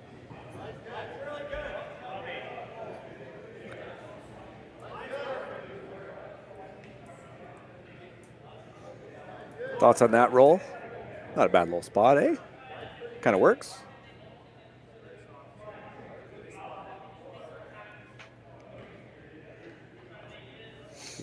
Yeah. Obviously didn't want to roll to group the rocks up. That's the only bad part about it. But not an easy hit.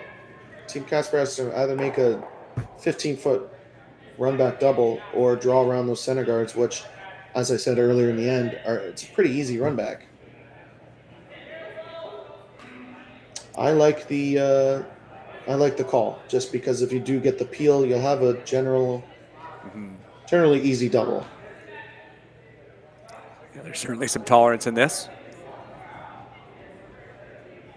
And maybe you make a nice one for the highlight reel. Luke Violette here, big weight. Final stone here for this vise. Looks close with this line call. And they do manage to just group those red stones up in the middle of the sheet. Now Kleiter has a chance, I guess, to, put the guard back up or split the house.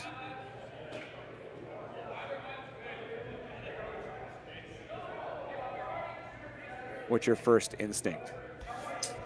Put the guard up? Yeah, my first instinct is the corner guard. Still vices stones. This would be my second call. Like, if my teammates told me, let's just split, I wouldn't argue them. It's basically a 50-50. You know, you can throw the corner, force Kleiter to draw around those center guards, or make a run back, or you split. If you split, you're basically guaranteeing that Casper's not going to use those center guards. They're going to play the double. So you almost, I wouldn't say you guarantee 2, but you're in a good spot for 2 after splitting the rings here.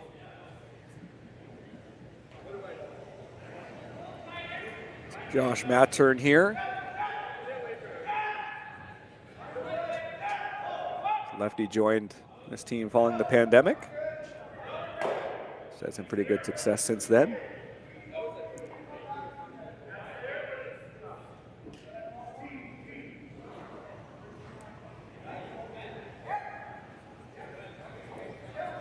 Weight line looks pretty solid for at least a pretty nicely shaped house, and that's what yellow will get. So Casper on his first goes for the double.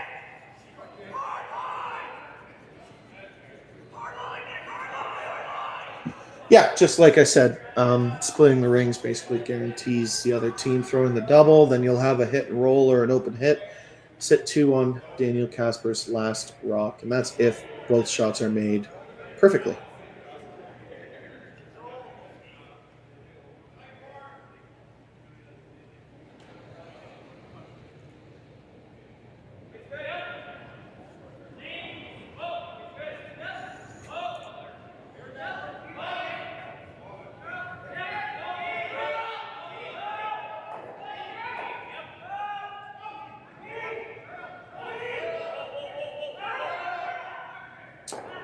And interesting outcome, didn't quite make the double, but did roll in front of the yellow. Yeah, now you just kind of just make a nice little hit and roll, eh? And then if your team Kleiter, you really put the pressure on Casper on his last if you make this really nice. I guess you don't want to come fully behind those guards though, because no, I guess they wouldn't want to do that. They wouldn't want to just hit the pile of reds into yellow, but not against 3. Yeah. Not against 3. You do want to roll. I think you want to roll behind. You make this roll perfect. You're biting. You're in the 4 foot. Casper has to make a perfect freeze just to only give up 2. You can roll half buried, and then Daniel's in a really tough spot. Team Kleiter's looking good to score 2 or 3 here at least. Got to make this hit and roll first. Team Kleiter in their home province here, their first game in Swift Current, Western Showdown. Looks like the 5th end could be a little bit of a hinge point in this game. If they make this shot, really put the pressure on and see where the rest of the game takes them. First of 2 here from the skip, Rylan Kleiter. Looking for a nice roll. Sweeper's intimating that it's down weight.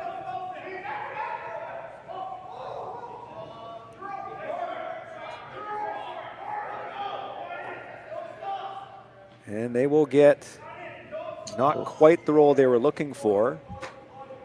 It seemed like it was good management from the sweepers, but I guess when they plowed it, it maybe hung out a little bit more on them.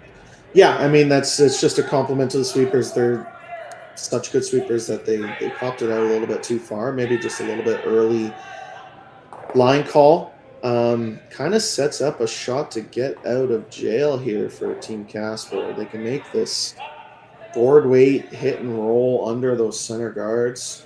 You could also throw control and make the double if you want to. You have to get pretty close to that with the guards, but right. I think you're pretty happy if you're Team Casper if you're only giving up 2 here. So I think they're going to try to throw this control weight double. You could get best of both worlds and get the little bit inside roll too. Mm-hmm. You really don't want to flirt with that red stone there that you see at the very top of that bundle. Yeah, can't give up 4. Yeah, have to make contact. Final stone here for Casper, throwing against 3 yellow stones. Curling early here. Well, looks like there's a good management. Gonna be right tight to that red guard. Will they get the best of both worlds? Wow, what a precise shot there from Casper. They will give up 2, but that was an excellent shot. Yeah, never thought they were going to make it by crossing the face. And I don't think that's what they called. A little bit of an aggressive line call, calling them to curl early, but they get away with it and make the double. And like I said, they're pretty happy only giving up 2 here. And you at home were not the only one wincing when that rock passed that red guard. It's like, but made it. Kleiter still has to make this one for 2. Final stone here in the 5th. Hit and stick.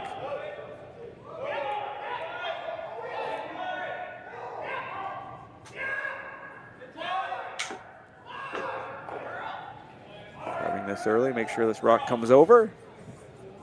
And it will do just that and stick around in the rings for 2. So another deuce on the board here between Kleiter and Casper. We're right back here in the 6th then.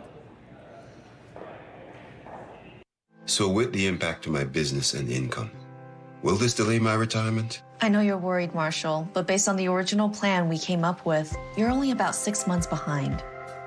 I thought it would be years, not months. You should feel good. Remember, you've got a plan. Thanks. With change comes questions. See the impact of your money decisions before you make them with RBC Wealth Plan.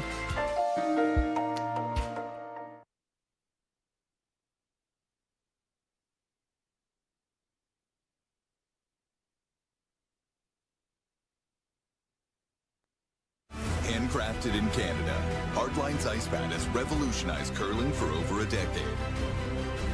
Engineered with top-tier precision and durability, it is backed by an unmatched 10-year warranty. Designed for curlers at all levels to sweep effortlessly with maximum efficiency, it is trusted by the world's best curlers, including Olympic and world champions. It is quite simply the best broom in the game. Hardline. Join the revolution.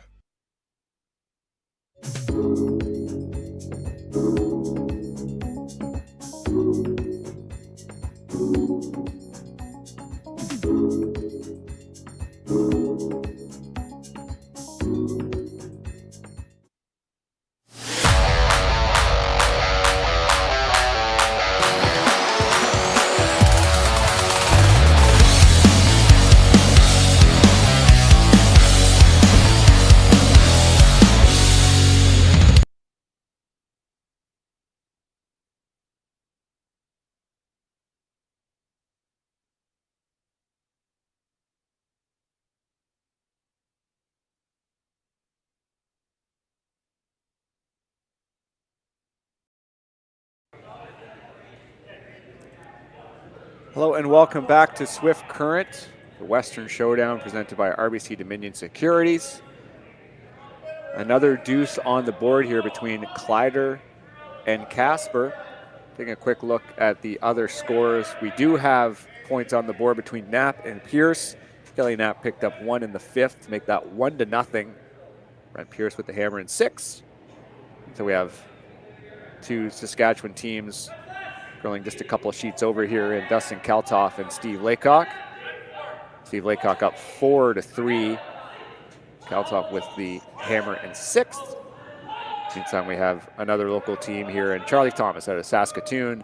They're up 4-2 over Evan Van Amsterdam of Edmonton.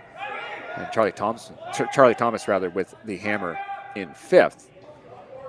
Going back to this game, we've now posted 4 deuces. Certainly been back and forth. Momentum really hasn't been on one team's side for any long stretch of time for sure, but there's also been some pretty good shot making from both teams. The odd miss too, but waiting for this game really, I think, to open up, Sam, to a certain extent. Yeah, I mean, I said at the beginning of the year to bet, the beginning of the game to bet the over in this. I knew it was going to be a high-scoring game. Both teams aren't afraid with, as we've seen, both teams aren't afraid to play with rocks and play and be aggressive. So this will be a typical setup: a center guard and draw around and a corner guard draw around. We'll probably see some run backs pretty soon, but some exciting times here in the 6th, the all-important 6th end. And Casper with the hammer in the even ends. Really make sure this wraps around, and they will only just partially get around there. Team Rylan Kleiter with the chance for the in-off here, and this Kleiter team, as we mentioned, certainly on the up in the game in this country, and they'll be looking forward to the Sasktel Tankard coming up here in 2025. They had a pretty decent showing in 2024, made the final, lost to Mike McEwen's rink 7-3. They were down 5-0 after the first 3 ends, so they didn't really get a chance to really sink into the game. But of course, Mike McEwen's rink will be automatically qualified for the Brier in 2025. So just very much like here in Ontario, Sam, when Rachel Holman can't make the women's provincials, it certainly opens up the field. It will do the same thing in Saskatchewan with Mike McEwen's rink missing. There'll be some competition for sure, but you'd have to think that, especially with how this team has been playing, that they will be in contention when it's all said and done in Saskatchewan.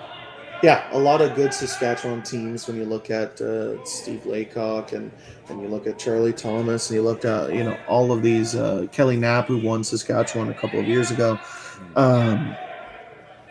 It'll be competitive for sure, but I would give the edge to Rylan Kleiter. They've had a great year, and they just keep building off of their successes so far. That's the beautiful part about the wild card spot, is it gives teams like Rylan, I wouldn't say a chance, because obviously they can beat Mike McEwen, but those top teams in Rachel Holman and Mike McEwen they're the reason why they're the number 1 team, in that province, and in for Holman's sake in the world. They're just dialed and playing amazing. So it gives some of these other teams some light at the end of the tunnel when it comes to seeing the Brier going to the Scotties and maybe having a good run. It was really, I wouldn't say it was an unintended consequence, but it was kind of a happy surprise how this wildcard system has ended up benefiting these teams that, I think that the sport certainly has, I wouldn't say it's an issue, but at the high end, there are certainly the high-end teams that, are good because they're good, and they take up those positions and they take those limited spots. But by opening this up to these other teams, all you're doing is just giving a team like Team Rylan Kleiter, who are all in their 20s, who are certainly only going to improve in the sport, an opportunity to improve early on in their development, and potentially just have it so that when a team like Mike McEwen's rink, for example, is on a downward slope, that they're ready for it, right? It's not like a team that's just going to come and make their first make their first Brier at whatever age. Like I think Kevin Cooey made his first when he was in his 30s or something. So it just gives you that opportunity to just allow for more development in these younger rinks. Look at Mike McEwen. Like if there was a wild card spot for half of his career, he would have been at a lot more Briers. That's a good point. So and honestly, like if you look at the grand scheme of things in the world, Canada, other than Rachel Homan, has kind of fallen behind a little bit. Gushu's finished second and third a couple of times at Worlds the last couple of years, but in general, Canada used to hold the top 10, and now I think there's only three teams in the top 10 in the world right now that are Canadian. For development's sake, you can certainly focus on those top teams, and I think the powers that be have done a good job of ensuring like the top end of the sport have the type of resources, although they're limited, to make sure that they can compete at a high level. But I think the other half of that development is ensuring that there's another team coming down the pipeline, and that's certainly been a concern of many here in the last couple of years. But all you can do is just give these teams an opportunity to compete and give them that kind of berth at the high level, and also expose them to fans watching and expose them to these new teams. And it's really all you can do, and hopefully have a team that can break through. Yeah, and I think they're doing a much better job the last couple of years at developing the younger teams. They created the U25 event. They know that once the Gushus and the Homans and there's like a 10-year gap almost of times where we didn't focus on young athletes in Canada, and now we're kind of going to pay for it if they don't do something about it, and they have the last couple of years, which is nice, and hopefully they keep doing more to keep the youth involved in our sport. I know, as someone who's been chasing Tier 2 in men's, is that you have to play a lot. Obviously, you have to be successful, but right now, to be a Tier 2, if you want to be in the top 30 in the world, you need to be playing 12 to 14 weekends a year to just stay in the top 30 in points. So it gets draining, especially if you have a full-time job. It's very difficult. So I imagine they're hopefully going to look at our the world point system and try to figure it out. One of the reasons why the Asian teams and the European teams have such an edge on us is they play all year round, and they're on the ice. They're getting points as soon as it opens up in July or June. So yeah, it's something Canada needs to look at for sure, and hopefully they keep looking at it and keep developing our young athletes. Well, you mentioned that U25 Next Gen Classic. Team Kleiter won that in 2023. Mm-hmm. Yeah, I was there. I let them win. It was really nice of me to do that. Were you in the? You were in the final? No. Okay. No, I'm not that good. I missed that part of my prep. I was like, oh no! It was like they beat. Let me look at the sheet again. No, they beat Sam Muibruk, but in the final that year. But I think certainly another good team, at least in the eastern reaches of our country, that is certainly worth looking out for. And PointsBet too. We should mention that. That's another great showcase for these athletes as well. I know Muibruk had some time on primetime TV. I think that was last fall or maybe a year ago, and that was like, it was just good because you just get these, you get people introduced to Kimbo Malima, for example. You get them introduced to these athletes that are certainly going to be around for a long time. Yeah, it's the next generation, and I look forward to the transition. Not that I'm not sick of watching Gushu and Homan win everything, but they're the best in Canada for a reason. And yeah, it'll be certainly interesting. This end has been quite Team Kleiter almost the entire time. So Casper really having to chase here. Again, they have the hammer, and this is the third's final stone. Got to clear out some granite. Really have a chance, eh? Yeah, they need to make this run back. They need to make contact for sure.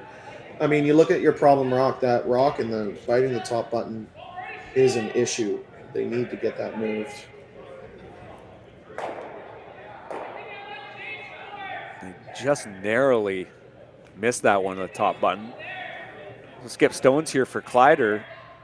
That's Matt's initial thought, is just to try to come in because they will try to run again.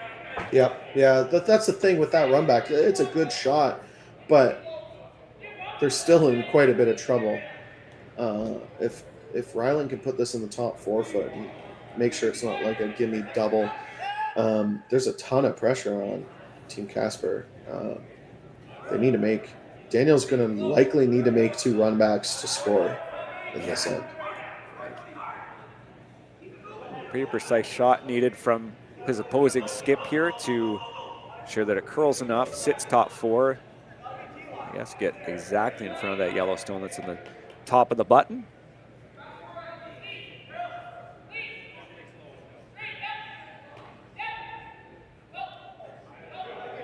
He'd be quite happy to steal in this end, considering it is the 6th. Take a lead with 1 hammer each. Wouldn't be a bad spot to be for this Saskatchewan rink. It's a pretty heavy plow here. Really making sure that they maintain speed. Line looks pretty close. They just got to get it there.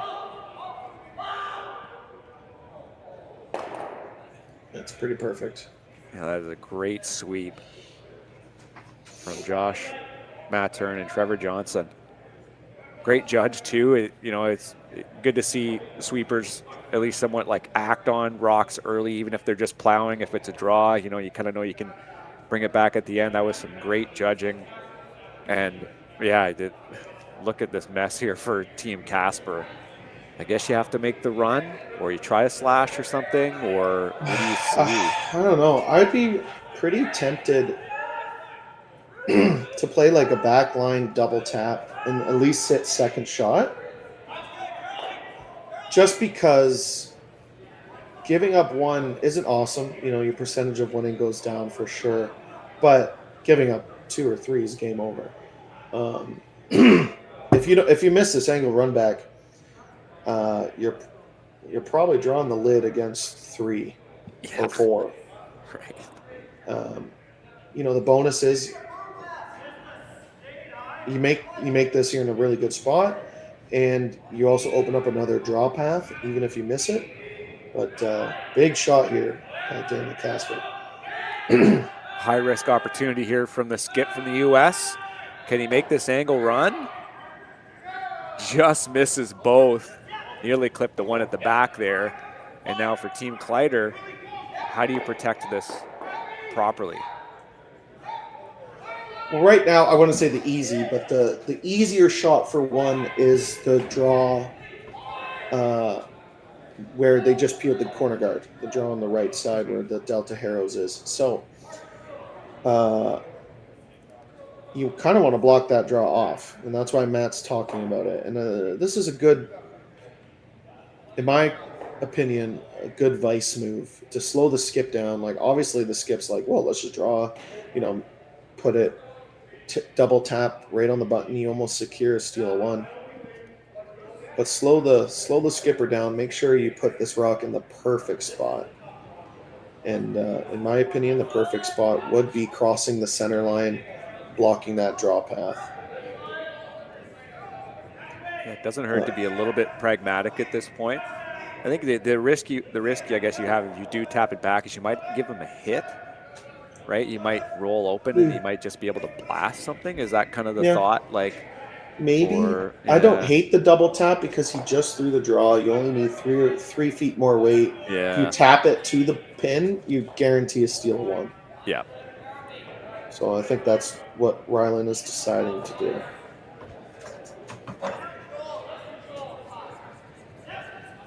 Big call here for this Kleiter team. mentioned certainly guaranteeing that one, but kind of thinking like back. You just wipe his broom across the back 4. Is that kind of the weight they're thinking, or just a few feet more than what he just threw? I guess so. It'd be close to there. Yeah, about 3 feet more. Like throw back 4 weight. Sometimes I throw the shot where like I'm gonna throw T-line weight and let my sweepers just do their job. It is the mindset, because you ever overthrow this and wick and give them an easy double for 1, you feel pretty bad about it. So pretty weight tolerance here. An easy one just to give to your sweepers when these are the 2 standing over your rock here, with Josh Mattern and Trevor Johnson managing this rock here. Thinking it's a little down.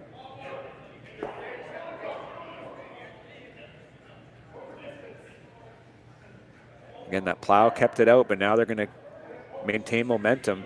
This is over curling on them a little bit. Yeah, I think they changed their shot a bit. Sweepers called light, so they decided to try and take away the draw, but might have left a triple. Yeah, I think that looks like it's there. You're not keeping your shooter. That is the issue. You can make the triple and give up 1, which isn't the worst thing in the world. You might give up 2 a lot, though, because if you don't just skinny past that center guard, you're probably giving up 2. Yeah. Or draw there and then give 1. Yeah, I think that's the call. Yeah. I don't think the triple's quite there.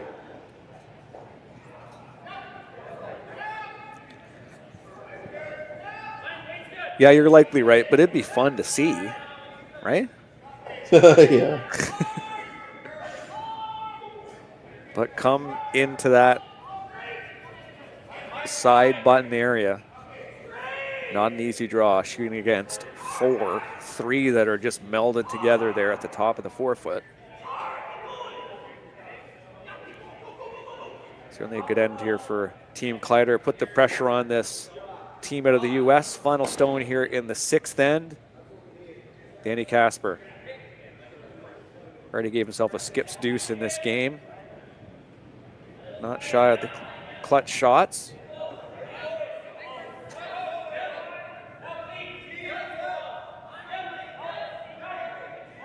I don't think they like it for weight. It's got to go. Oh, maybe it's pretty close. Looks steady. It needs to sit. Will it hang around? It's a fantastic shot. It will only just, so 1 yellow. Team Casper escape this end with minimal damage considering where they were at the start of skip stones. Make it 6-4 for Kleiter going into the 7th. We will be right back. We asked Saskatchewan what they know about 5G.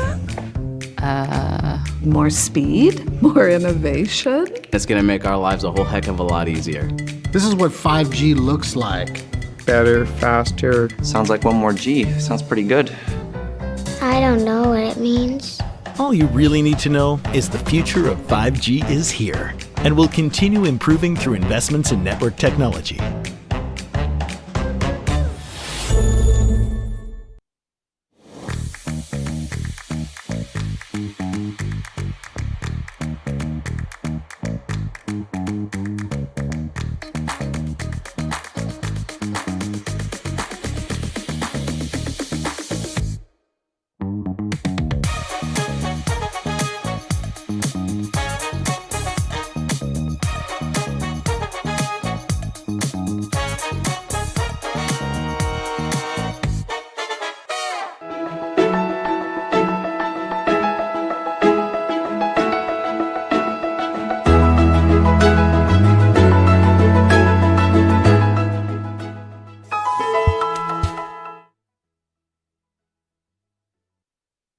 Hey Ben, what's the Aztec Safety online e-learning website again? Yeah, that would be aztecsafety.com. Fire extinguisher and firefighting, we'll send that one to Paul. Now here's a course I should probably take. Conflict resolution. Power line safety. Yeah, I thought it might help me with my line calls. Did you know this Aztec website has over 100 safety courses? Jeez. Aztec Safety online course. Ground disturbance. Could Could have used that a few seconds ago.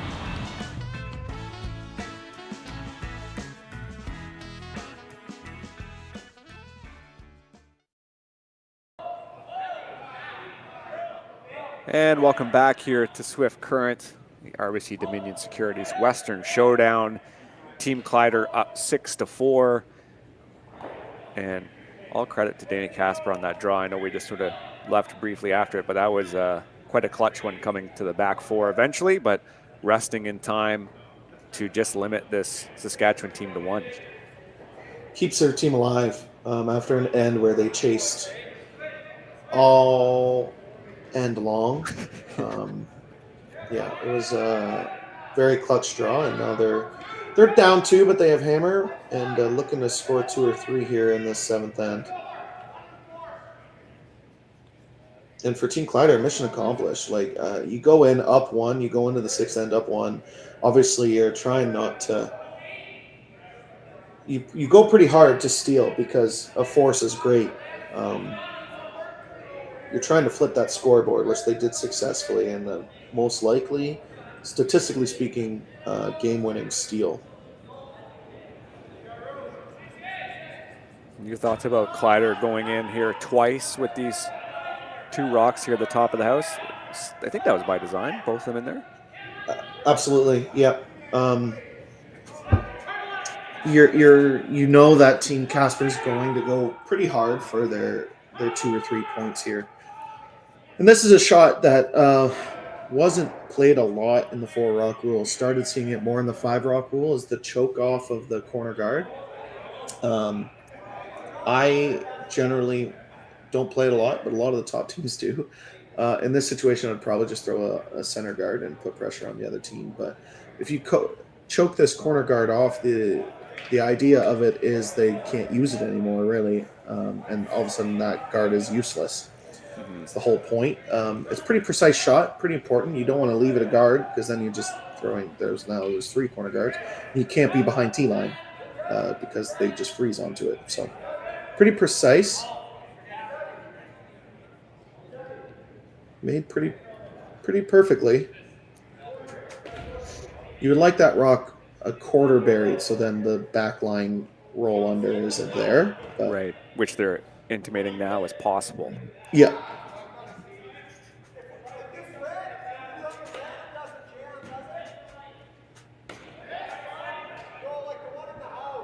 Or they're just trying to figure out tolerance. If they send that yellow rock back, is that the worst? Like if they just kind of nose it, is that what they're talking about here, Sam? Yeah, that's the tolerance. Yeah, if you know, you're trying to create pockets, so you have freeze opportunities to score 3 or 4.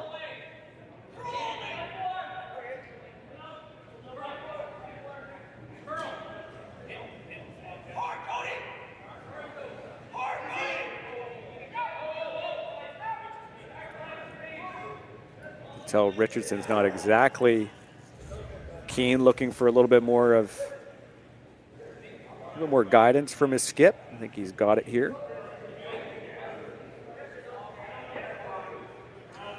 Yeah, I mean, you want to be comfortable in the hack or you're just not going to make the shot. So really important for the skip to communicate what he wants to happen and make sure his thrower is comfortable. Clean release there from Richardson. Not much of a pop, so they're making sure that they can keep this straight. You really don't want it to touch this guard. You might just roll and then just protect the yellows. And it will roll just past there. How does this stack up as a miss? I guess it's pretty poor because they can just go after it, right? Yeah, you give it in the stat sheet's about 25%. Only reason is because it was perfect weight and it stayed in play. Like if they threw hack or board and they kill their corner guard there, yeah, pretty terrible miss. Yeah. But there's 3 reds in play. Yeah, Team Kleiter's about to hit and sit 4, but it's still early. It just means Team Casper can't really play the tap game after this. They're going to have to make some doubles. Try to bring those corner guards into play. Team Kleiter just removing this redstone here. Matt Hall throwing. Joined this squad last season as Trevor Johnson moved to lead. We talked a little bit about that earlier. Played with Tyler Tardy in the 2019 juniors. We started this one. And they make a decent little stagger in the front. How does Casper make the kind of pockets and the shape you were talking about, Sam, out of this? Yeah, I mean, you can't. You need to start making hits now.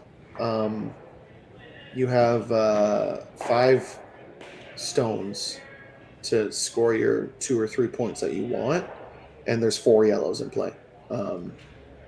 It's kind of getting too late to make the taps and freezes. You can make that hit and freeze. Yeah. You're basically trying to get Kleiter to eliminate his own stones. But if they make that, Kleiter's probably just peeling. Yeah, do you see hitting this one and rolling underneath? Because you could maybe, like the stone that's maybe full 8, hitting that one and maybe trying to tuck underneath the yellow stone that's to the right of our screen there. I guess never mind, it doesn't quite possible on this side, but yeah, there's just something, right? You got to hit something on this side and roll over. Yeah, so they're going to play the hit and freeze. They're going to try and corner freeze that yellow on the left side of your screen and try to bring 2 or 3 into play.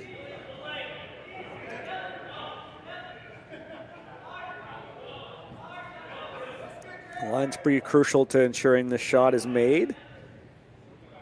Doesn't look like a ton of weight.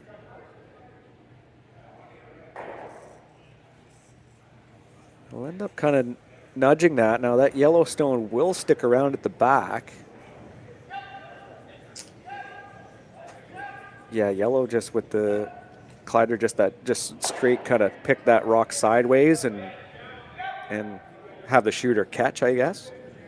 Yeah, no need to play it super aggressive. Play it thin, if you get rid of one of your yellows, it's not the end of the world. You just can't jam in the rock in the back 12. They're throwing some big weight here, though. So make sure they get it sideways. Again, another instance here through second and vice stones where Kleiter certainly has an advantage. Saw that last end, and this end's no different. Some great execution from the front 3 in front of Kleiter today.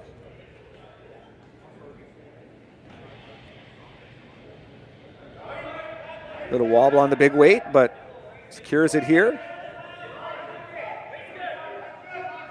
Giving this straight right away. Yeah. The main point of that shot was to not jam on the rock in the back 12. So no choice for Casper but to freeze that pocket that they have.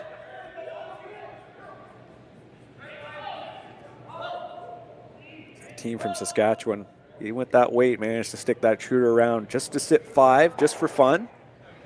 Just sitting really nice here so far in the 7th. They have a 2-point lead.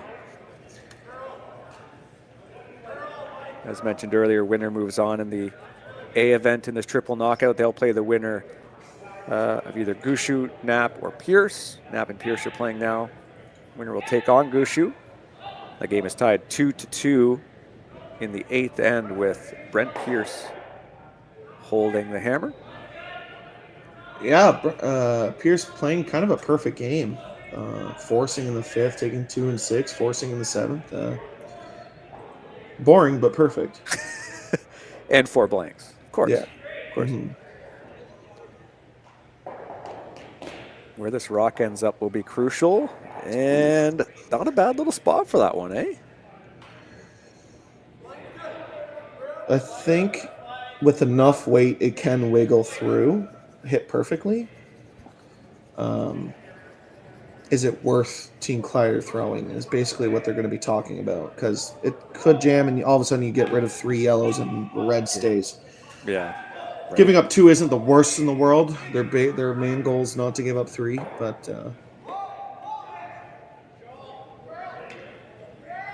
yeah, there's certainly ways in which you remove not only those 2 yellows, but obviously the one you throw. That would not be ideal.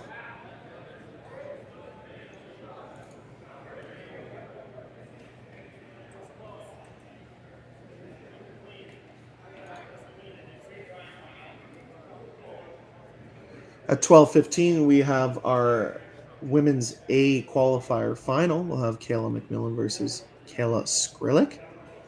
There's another A final being Danielle Strauss versus Xana Schwaller. So that will be at 12:15 Eastern, 11:15 Swift Current time. Of course, you can watch. Oh, go ahead. Sorry. Go ahead. No. I was just going to say you can watch all the games all weekend here on YouTube here through Curling Stadium and Curling Zone. It's I really look forward to this event. There's just tons of good teams and tons of good games.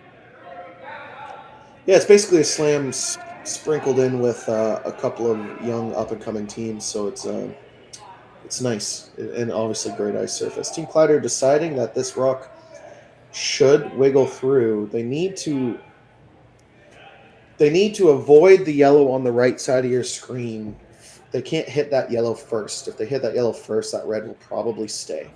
So they need to hit it just where the broom is, basically, and it should wiggle through. And how much weight Joshua can throw, I imagine, has a good chance of doing it.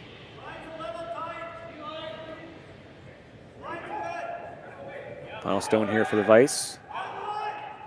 Can this rock wiggle through? This looks pretty close. And it doesn't quite wiggle as much as it just speeds right through that hole. And yellow remains sitting 4. And Kleiter, or Casper rather, with that one opportunity to sink a rock, and it was unfortunate for them. Didn't stick.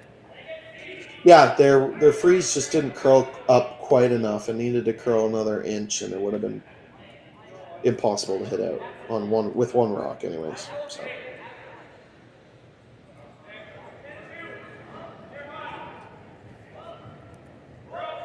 Still an opportunity for Team Casper. They make a good hit and roll. They could bring at least 2 into play here.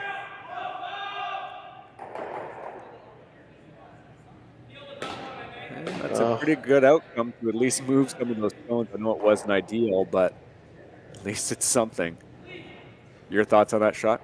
Yeah, Luke being a little frustrated because they carved that the whole way, and it actually overcarved it by about 2 inches. Still pretty buried, still a pretty good shot, but sometimes mismanaged rocks can be frustrating as a thrower. So I think he made it pretty perfectly. Pretty hard to chase, and if you do chase, you're probably jamming on those yellows on the edge of the rings. So,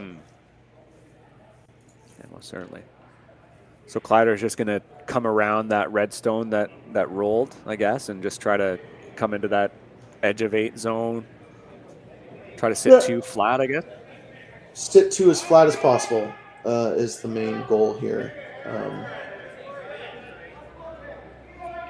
It makes Team Casper pretty hard to score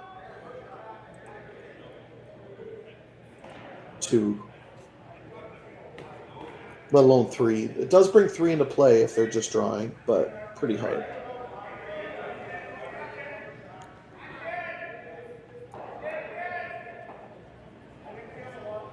We think Rylan's eyeing up here from the hog line, just seeing if he can't get at it, or yeah, I don't think that's there.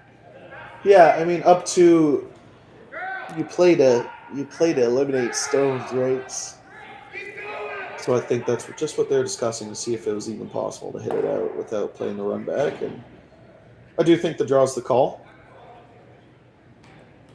I mean, other than throwing an absolute 0, so other than leaving it a guard or throwing it through, you put Team Casper in a pretty hard spot.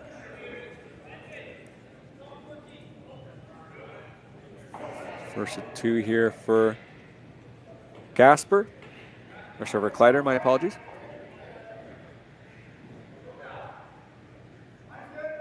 On it right out of his hand here. Quick adjustment, but sweepers want to make sure it's there.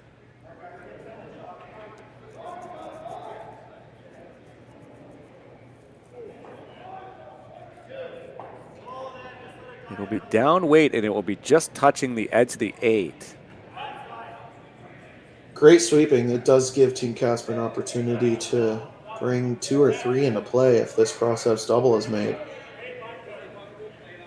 If they decide to play it, which You can see just how steep it is on this overhead camera.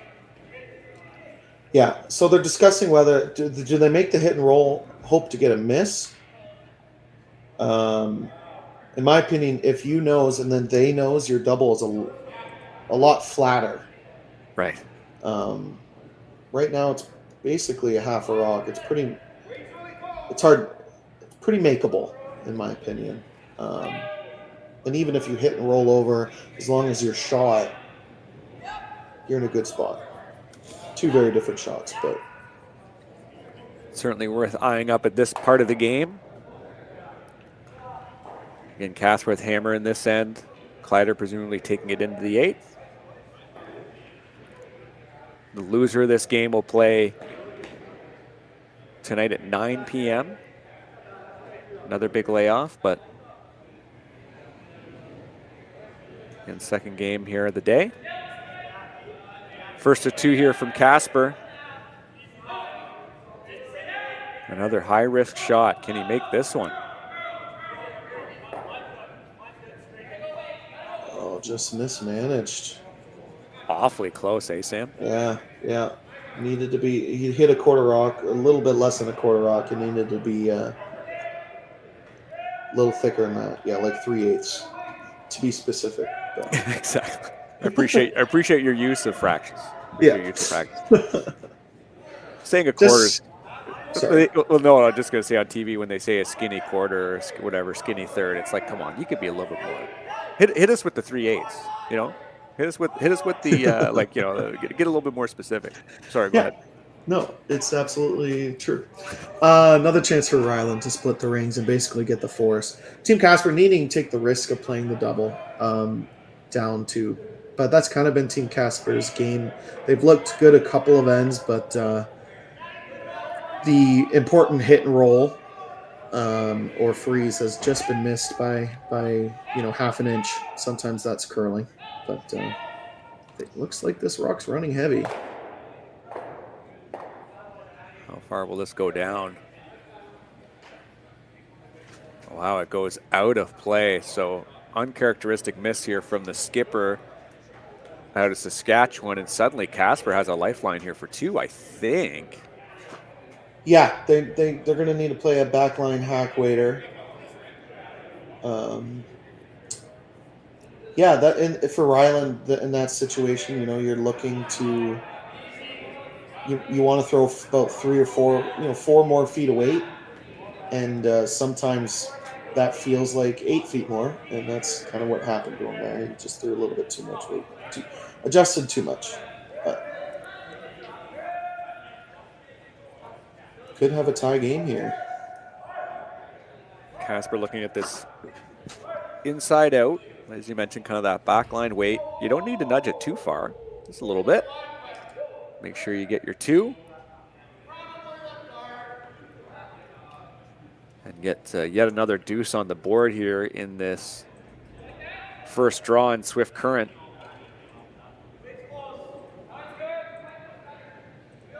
Final stone here in the 7th. Daniel Casper.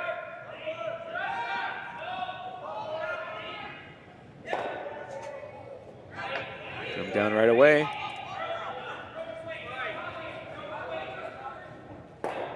Comes the carve. They maybe think it needs a bit of weight too. Make sure it gets there. Make sure it bumps the yellow back.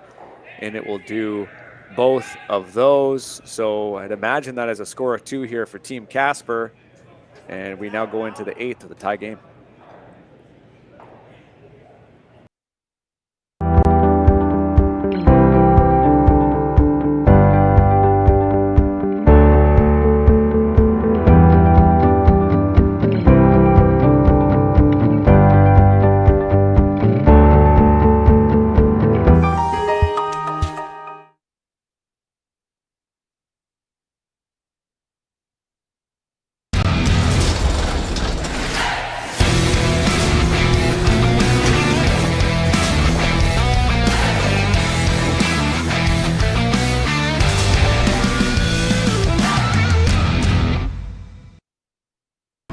Stronger agronomics, better returns, greater peace of mind, from pre-seed to post-harvest. You can count on the Victory Canola program to keep you... I don't remember a time when curling wasn't a part of my life. When I wasn't putting in the sweat and hard work to be the best that I can be. Clocking in the time, the effort to practice day in, day out. Curling is more than just a game. It's a family, a community. And when it's time to play, I know I'll be ready. Hardline, supporting hundreds of our next generation athletes. Sasktel Be Kind Online wants to stop cyberbullying. Want in on the action? We award up to $1,000 for youth initiatives that help spread kindness and prevent bullying. What great idea do you have to help stop bullying? Sasktel can help. Go to BeKindOnline.com and apply for a grant today. Together, we can make a difference.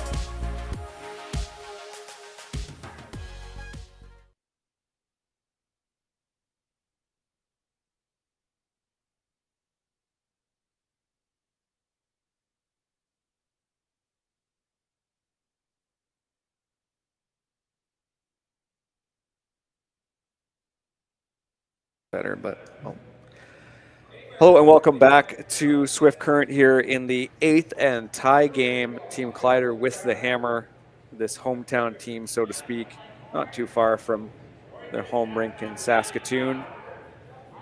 They are throwing the yellow stones. Team Casper throwing the red stones. As we have a tie game, another deuce here in the 7th for Casper. Of course, they'll be facing it a little bit here without the hammer. See that center guard there, and are they just going to try to just freeze on top of this, Sam? I don't think that was the original call. I think the original call was the 3 guard. And this ran just a little deep. It's going to work out. I think Kleiter can blast and get rid of both the red and the yellow. And it's the one nice thing about having Trevor, who used to be a vice and then used to be a second. You know, you can throw peel weight, and some leads can't. So, yeah, it really is useful at every level of the game, but especially at this one, that you have that ability to, especially as a skip too, to have the familiarity. You know, they've played together. There's really no doubt he was going to make this one. They played together for so long. You know, Rylan will know his tendencies. Will know where to put the broom. You know, it's not like if you have a lead who's relatively new to the team. I guess a good example will be with Casper with Olderberg, where you know, maybe you haven't got a chance to, you know, maybe you just don't have those reps of seeing as many hits from them. So when you do throw one, you're, you know, it's not only is there error from the lead potentially, but there's also error from the skip. So for Kleiter, they've got this familiarity, which is fantastic for a shot that you don't see very often. yeah, I mean, and as a lead, you don't really practice peel weight down the middle very often. No, certainly not. So, yeah, practice time is precious. You don't need to waste on that, my guy. Yeah, not normally. But well executed, and now Casper, other than throwing the tight center guard, deciding to just make a good one now and making perfect guards the rest of the end. I don't hate it, just because there's the center guard they have is a little too deep, and you can't give Team Kleiter an easy chance at a double peel, because the game is over if the double peel's made. So Kleiter, similar broom down here to send a rocket down the middle. This is Matt Hall. Looks like they're trying to play the run back. No. Peel.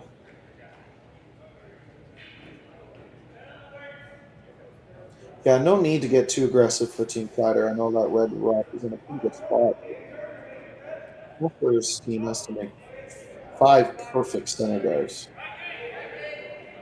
At this level, you expect it, but you just sometimes you never know. You got to play to make the other team give you a miss, and Team Kleiter's in a position to certainly do that. Still waiting for our first final here in Swift Current. We have lots of tie games coming down to the wire. Evan Van Amsterdam with the hammer. They're tied 5-5 against Charlie Thomas. That's in the 8th. Kaltoff and Laycock also tied 5-5. Kaltoff has the hammer. And then we also have that 2-2 game, as you mentioned, with Kelly Knapp and Brent Pierce. They're in the 8th. Brent Pierce with the hammer as well. So lots of tight games here in this first day qualifier, and there's some big names obviously waiting at the next draw for them at 2:30 p.m. We've got some big names in this spiel. Sam Muybrook, John Epping, Kevin Cooey, Reed Carruthers, Matt Dunstone, Brad Gushu. Like you said, it's kind of that Grand Slam light, so to speak, here in Swift Current. Yeah, Grand Slam adding a few of the top young teams. I was going to say Canadian teams, but Casper's one of those young teams too. But, yeah, this end is going to be a little bit of rinse repeat. You're going to see the center guard and the peels all the way until either a miss has been had or Kleiter decides to make a run back or a backline tap.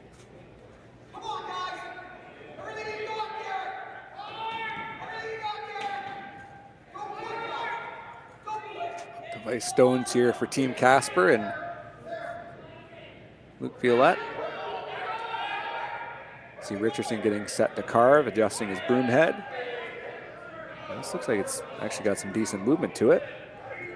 Just a little deeper than they wanted. They wanted to sit. And this is the miss that Team Kleiter's been looking for. And that run back is looking pretty true. Yeah, it's just about 5 feet too deep. So Josh Mattern getting set for this run back, trying to remove both redstones rather. Ensure that rock that's in the top 4 area is removed. Got to get close to nose here. And that's a great little shot, even as the yellow roll into the rings. Yeah, I mean, I think Joshua makes that shot like 9 out of 10 times. It's just he was a second for 3 or 4 years, I think. So it's just natural for him to be able to throw peel down the center line.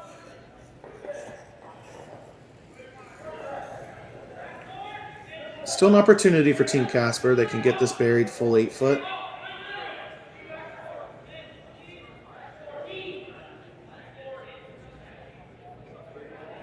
And we did see Rylan been struggling a little bit with draw weight. This needs to stay in the rings, though.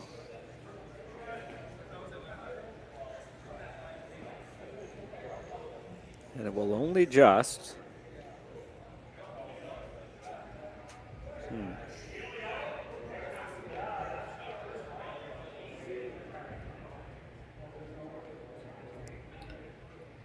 Decision time for Rylan. I think it's pretty easy. You just rip the yellow. You could draw it there. In my opinion, you have to look at what your problem stone is. And right now, if Team Casper makes a perfect draw to biting the 4 foot, you need to draw full 4 for the win. With and he's missed a couple of draws this game, so a little scary. So I think peeling is absolutely the call.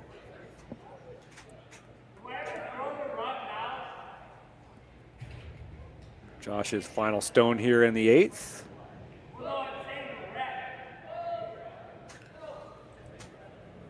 As mentioned, this winner of this team will move on to play Saturday at 2:30.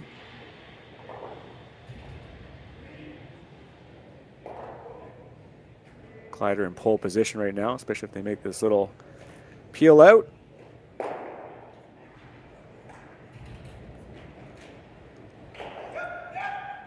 Yeah, and making that, you're basically securing an open hit for the win. Right.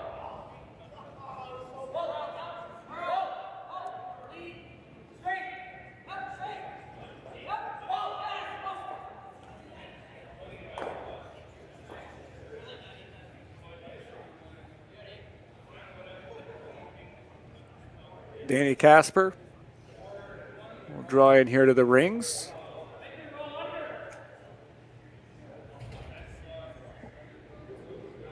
Originally from New York State, this team curling out of Minnesota.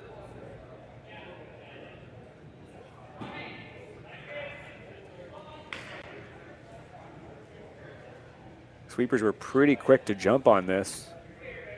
A guard would not be ideal. Yeah, it's not the end of the world, but yeah, they look pretty close. That's some good sweeping. Good judge out of the hand. I'm sure that makes it into the rings. This is interesting. Yeah, Rylan's not going to want to nose this because it basically acts as a guard. As of right now, they're going to have an open hit or a draw to the 8-foot for the win.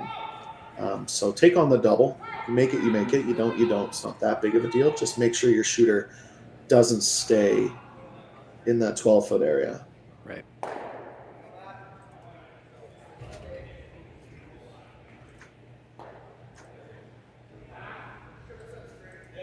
Very quickly, we do have a final score, a couple finals actually out of this first draw. Brent Pierce gets the 3-2 win over Kelly Knapp, half of our bracket. And then also really quickly, we have Evan Van Amsterdam taking a 3 spot in the 8th to win 8-5 over Charlie Thomas.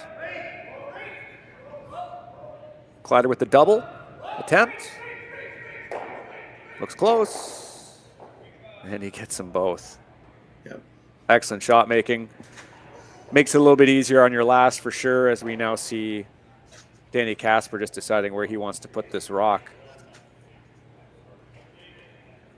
Yeah, some teams feel defeated and they're like, oh, let's just put it anywhere in the rings. Maybe not at this level, but sometimes you have to look back at the game and see what kind of misses you got, which turn the other skip missed with, and just decide, what part of the sheet is the trickier part of the sheet. Like, you should have a little bit of a conversation of where you think you should go. The hardest part of the sheet line-wise, and maybe the turn the other skip has struggled with more. So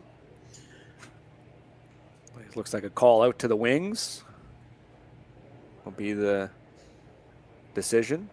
Yeah, not to speak this into existence, but at Junior Nationals, I drew the edge of the 12-foot. The other team hit and rolled out because of a similar situation of picking the hardest shot. So, not saying I would love a 9th end, but you never know. Yeah, exactly. It wouldn't surprise me. And it also comes down to Kleiter too, right? If he's feeling like he wants the hit over the draw or whatever. He's going to hit 100 times out of 100. This should be. Didn't get to quite the edge of the 12, so I think the hit is the call. Yeah. And broom down, and Rylan Kleiter with a chance to take the win here in the A qualifier. A simple hit and stick. This team's been throwing that, you mentioned earlier, Tam, in the broadcast, just that nice board weight, give it to the sweepers. Trust yourself also to throw it too with that kick speed, and just ensure you can execute on these precise shots. Yep. Open hit for the win, skip stream. Yeah, exactly. Rylan Kleiter here, their first game in the home province here in Swift Current. A big spiel, another big opportunity for them in this very important season for this team. Rylan with the release. Broom down right away. Calling straight, now clean. Should be well managed from this team out of Saskatoon. And they will take this win here, make it 7-6. Team Kleiter moves on in the A qualifier. Casper drops down to B. Sam, your final thoughts on this game and Kleiter's eventual win? Yeah, we knew it was going to be a high-scoring game, and Team Kleiter just showed up a little bit sharper today. Team Casper on the wrong side of the inch on a couple of shots, and yeah, they just simply outplayed them for most of the game and made the open hit for the win. For Sam, myself, and everyone here at Curling Stadium, thank you so much for tuning in. This has been the RBC Dominion Securities Western Showdown in Swift Current, Saskatchewan. Again, we've got games all weekend long here on YouTube. Feel free to tune in. Thank you so much. Have a good day. Handcrafted in Canada, Hardlines Ice Pad has revolutionized curling for over a decade. Engineered with top-tier precision and durability, it is backed by an unmatched 10-year warranty. Designed for curlers at all levels to sweep effortlessly with maximum efficiency, it is trusted by the world's best curlers, including Olympic and world champions. It is quite simply the best broom in the game. Hardline. Join the revolution.